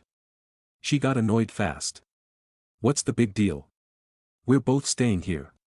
It's not like I'm some random person." I replied, "Still, I don't know you. I'm not letting someone I just met into my hotel room. You'll have to wait like everyone else." She rolled her eyes, said something under her breath, and went back. Later that evening, I saw her at the hotel restaurant with another girl, and she gave me a dirty look like I had personally ruined her day. Also, shouldn't she be more cautious of strangers than me? She didn't know me. I could have been anyone. What if I was a creep or worse? Some people have zero awareness when entitlement takes over. Edit, English isn't my first language. I am seeing some people are laughing about her saying, "She's not a random person." That's not exactly how she phrased it. It's just the closest way I could translate what she said in my language. It's not actually that funny in my language. Her point was basically that since she was a guest too, I should have trusted her. Stories number 33. To food today by trying to feed my sunbeam snake and accidentally becoming a rat mom. This just happened tonight and I am unwell, so I'm a seasoned reptile keeper. I've got multiple animals, I know my stuff, and I've always fed frozen thawed, always. Not just because it's safer for the snake, but because, frankly, I'm not a sick bastard who enjoys watching animals die. I love my reptiles, but I also have a soul. So when I got my new sunbeam snake, Goblin, and was told he only takes live, I was already stressed. Tonight I went to the shop to pick up one fuzzy rat. Hoppers were too big, so I ended up with two fuzzies in a stapled shut paper bag like I just ordered a sad meal from Hell's drive-thru. I get home. I'm sweating guilt. I prep the enclosure, drop the rats in, and back away like I've just committed a war crime. Goblin doesn't even come out. He stays buried in his hide, presumably judging me from the shadows. Meanwhile, these two little albino rats are just, living. Sniffing around. Doing rat things. They're soft. They've got tiny pink hands. One of them licked me. Licked me. I sat on the floor, silently spiraling. I told myself I'd give it an hour. After an hour, Goblin still hadn't shown up, but I was on the verge of crying. So I scooped the rats out, whispered, "You're safe now," like I rescued them from a Dickensian orphanage, and set them up with a janky little rat snack bistro from leftover bird food and desperation. Now they're curled up sleeping like it's the best day of their lives. Goblin is still in hiding. I've left a frozen thought offering to maybe right my wrongs here LMAO. I am emotionally wrecked. I guess I'm a rat mom now. TLDR, tried to feed my sunbeam snake live fuzzies for the first time. My conscience couldn't handle it. Pulled them out, set them up, got emotionally mugged by two albino rats. Goblin is debating his frozen TV dinner. I have sons now. Edit update same night, Goblin has eaten his frozen TV dinner. The rats are safe and my rainbow snack is fed. Stories number 34. My fiancé asked me to uninvite my own cousin because his sister doesn't like her. I'm honestly reconsidering this whole thing. I genuinely didn't think I'd be one of those brides dealing with wedding family politics, but here I am. My cousin and I are basically sisters. We grew up together, we've been through everything side by side. She was one of the first people I called when I got engaged. Naturally she's in the wedding party. Well, now my fiancé is asking me to uninvite her. Because apparently, his sister doesn't vibe with her. Let me be clear, they've met maybe 3 times. No drama. No history. Just a vibe. And suddenly that's enough to push my own cousin out of my wedding. When I said no, he got quiet and said, "It's just not worth upsetting my sister over. You only get one wedding." Exactly. I only get one wedding. Why should I start my marriage by cutting off someone I love to protect his sister's mood? He thinks I'm being overdramatic. I think I'm finally seeing a red flag. Would love to know if anyone's dealt with something like this. Because right now, I'm fighting the urge to cancel the whole thing and elope with my dog. Stories number 35. My adoptive family will not stop pressuring me to get DNA tested. I was found in a restaurant, abandoned, in 1974. We don't really know my birthday, we just picked a day in March. It was near a Seneca Nations reservation in Salamanca, New York. This bit is important, I'll circle back. I spent the first 12 years of my life bouncing between orphanages, Catholic charity places and the foster system. I was sexually abused during this time by Catholic priests and deacons. When I was 12 I was adopted by an amazing family from Queens, New York, where I grew up and finally got a real family. They saved me, got me educated, healthy, and supported. I love them unconditionally and feel like the luckiest person in the world that they cared for me, especially when I was at an age that isn't really considered adoptable. In the last few years they have become obsessed with the idea that I am Native American, specifically Seneca Nation. I'm olive-skinned, but other than that I have no idea what I am. They want me to get DNA tested and I absolutely do not want to. I don't want any connection to the people who abandoned me. I know who my family is and it isn't some strangers. I just don't want to even know.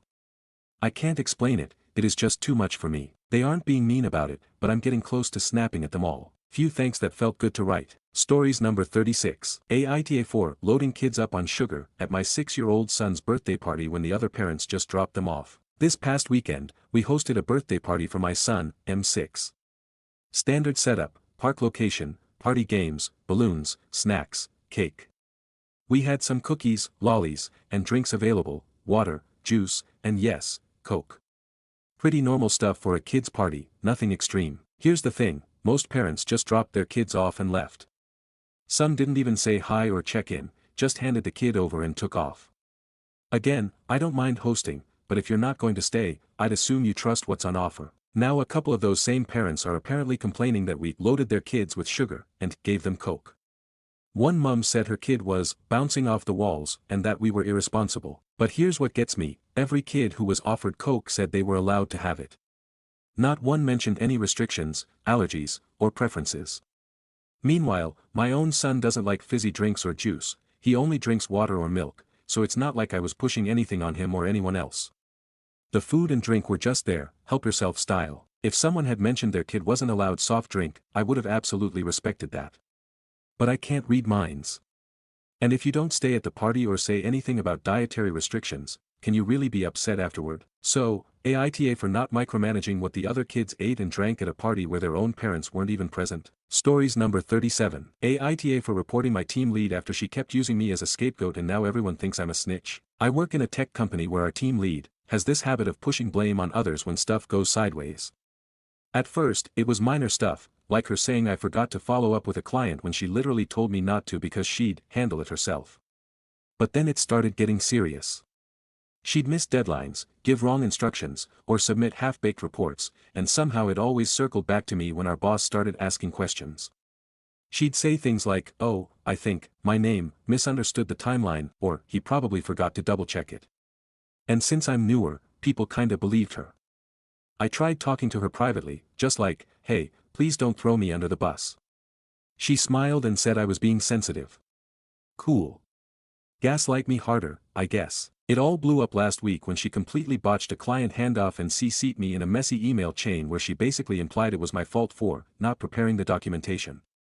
Except I had receipts, timestamps, emails, Slack messages, everything.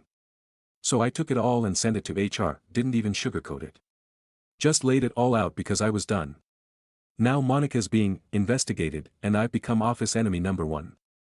People are whispering, avoiding me, saying I should have just handled it internally and not ruin someone's career. Like, she was actively ruining mine. My anxiety was off the charts for months because of her lies. So yeah, maybe I blew it all up, but at least I'm not letting her keep walking over people. Aita for going straight to HR and not keeping my mouth shut. Stories number 38. MIL keeps trying to bring Step-BL to family events after we cut him out of our life after a vile act. Help. Advice needed. So new to Too Hot Take. Started listening when I stumbled across Mogan on Smosh when it came across my For You page. In the last 3 weeks I have been hammering through the back catalog. So thanks for my new obsession. Anyways, as to why I am here. I, 40M, had something come up last night. My wife is currently 3 months pregnant and it hasn't been easy on her. Between food poisoning and severe morning sickness, she lost 10 pounds during first trimester. She is finally starting to feel normal, so we went out to a Pride burlesque show with friends. While there I found out that her mother has been going behind her back to try and convince the rest of her family to start bringing her stepbrother to family events again. This seems benign enough, except that my wife never ever wants to see him again. Backstory: her brother, she calls him this because he's been her stepbrother since he was under 3, stole 2 of my cards and tried to use them to buy over $2,000 worth of stuff, and then a month later he finally apologized and the next day texted her and said he needed her to have sex with him because he's so depressed. She sent screenshots to the family group chat and basically said if he's there, we won't be. I wanted to kill this kid and verbally rip his head off, but respected my wife's wishes to handle it herself, and she has my full support. I love this woman and she has made me such a better person and a father. So after the comment from my wife I wanted to explode. Her mother keeps acting like because this happened 8 months ago we can sweep it under the rug, but it was her first night out with her friends since the trip. I was in charge providing the dollar bills for the tips and carrying shoes, winking face with tongue. I didn't want to derail the conversation and the fun. I am still fuming. I want to call her mother up and lay into her. But I don't want to cause any further rift between her and her mom. I am also worried about bringing up the situation because it is tied to such a triggering event for her and she still isn't feeling the best. I am at a loss of what action to take.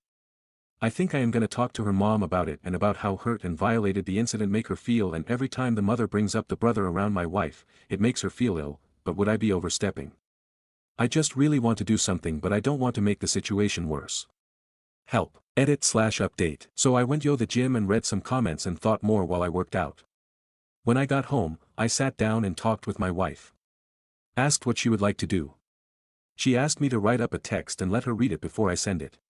I will probably do it tomorrow as we are packing for our trip right now, but I will use some of the ideas and verbiage you guys suggested. If there is anything more to report, I'll make an update. Update 2. So the text was sent this morning before we left. Shortened and abbreviated below. I know it has been 8 months since the messages between stepbrother and wife, but those are still fresh in her mind. The mention of SB makes wife feel unsafe and uncomfortable. She does not want him to be a part of her life. If SB is going to be at any family events, please just let me know so we can avoid any drama or confrontation in advance. We don't want to cause a scene or make anyone uncomfortable. We will just politely decline any invite for a casual reason. I also mentioned discussing it with wife's sisters about bringing him to events behind wife's back. Thankfully her sisters have her back. Had a message waiting for me when we arrived. She apologized for discussing SB around wife. Did tell us she would always make sure we knew if SB would be there, but from the wording of the message I will just be prepared. I am gonna put my phone away and enjoy the vacation and the time with my wife. I want to thank everyone here for the productive comments and insight. I was able to use ideas and verbiage to help express my concerns to my wife without triggering memories and help her and protect her. Thank you to this group. I appreciate all the support. Stories number 39. Aita for thinking my brother-in-law is deflecting when we ask him to clean up after himself. Hi Reddit. I'm J, 35M. My wife, Claire, 36F, and I have a 1-year-old son, Johnny, who is teething. Claire's brother, Kevin, 33M, also lives here, as does his girlfriend, Kelly, 23F. We all currently share a house with Claire's parents, Cecilia, and Marty. It's their house, a split level in the suburbs. Why are we all here? Short version, we were all hit hard by layoffs out west and moved in with Claire's folks while we got back on our feet. Kevin moved in at the same time as us. This isn't a case of us crashing his space. It's their family home. Kevin has always had an issue cleaning up after himself. Claire and I took him in years ago when he was struggling and let him live with us rent-free for over 3 years. Same behavior then. Lots of mess, no follow-through, never his fault. He's not suddenly like this because he's working, he's just more convinced now that he shouldn't be expected to lift a finger after clocking out. Anyway, Kevin recently got a job again, good for him, but now he feels totally justified in leaving daily takeout messes and drink cups in the living room overnight. Claire's been politely asking him to clean up after himself, and his response has been to deflect, saying we should control the baby so he can sleep, and that he's too tired from his commute to be expected to clean. Now here's the thing, Claire already posted about this. Twice. She deleted both posts because the comments ignored the actual issue and laser-focused on attacking her parenting over a teething baby waking at night.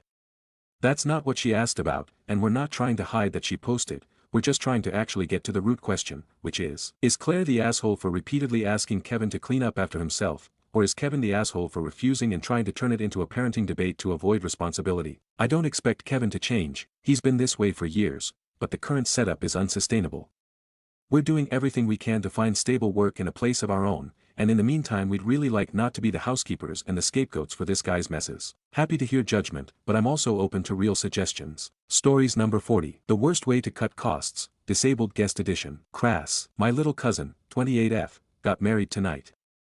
I was not invited, which is perfectly fine since I can't stand this side of the family and I didn't invite her to my wedding 2 years ago. However, my sister and father were both invited. This story focuses on the treatment of my sister. Background: my sister, 35, has a rare form of muscular dystrophy. She is in a power chair and has been since she was 2.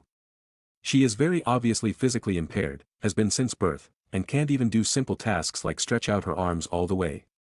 She lives on her own but has around-the-clock care in terms of a nurse at night and an aide during the day. Everyone in our family knows this. Around 2 months ago, my sister got her RSVP in the mail and noticed that she did not receive a +1. She reached out to our aunt to inquire if there was a way she could bring her boyfriend as her aide. Our aunt responded that the bride doesn't know the boyfriend, so that's out of the question.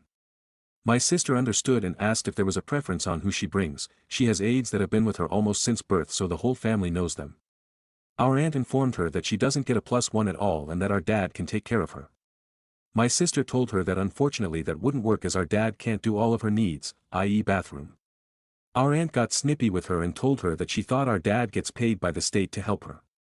Now he does, but only for a few hours one day a week in between her aide leaving and nurse coming on shift. Eventually, our aunt relented, but only if my sister and her aide share a plate, as they didn't plan for this in their invite list. Already feeling like an inconvenience, my sister readily agreed since she just wanted to see my cousin get married. Fast forward to the wedding, ceremony goes fine, my sister stayed toward the back so she wouldn't be in the way. Then she goes to find their places for dinner. Her aide has a place setting and name tag, all of that. My sister? Nothing. They didn't even set a napkin out for her or make room at the table for her wheelchair. Then my grandmother came up to tell her that she had to share her food, which she already knew, but then got mad when her aide laughed and snapped, "I'm serious. You need to share."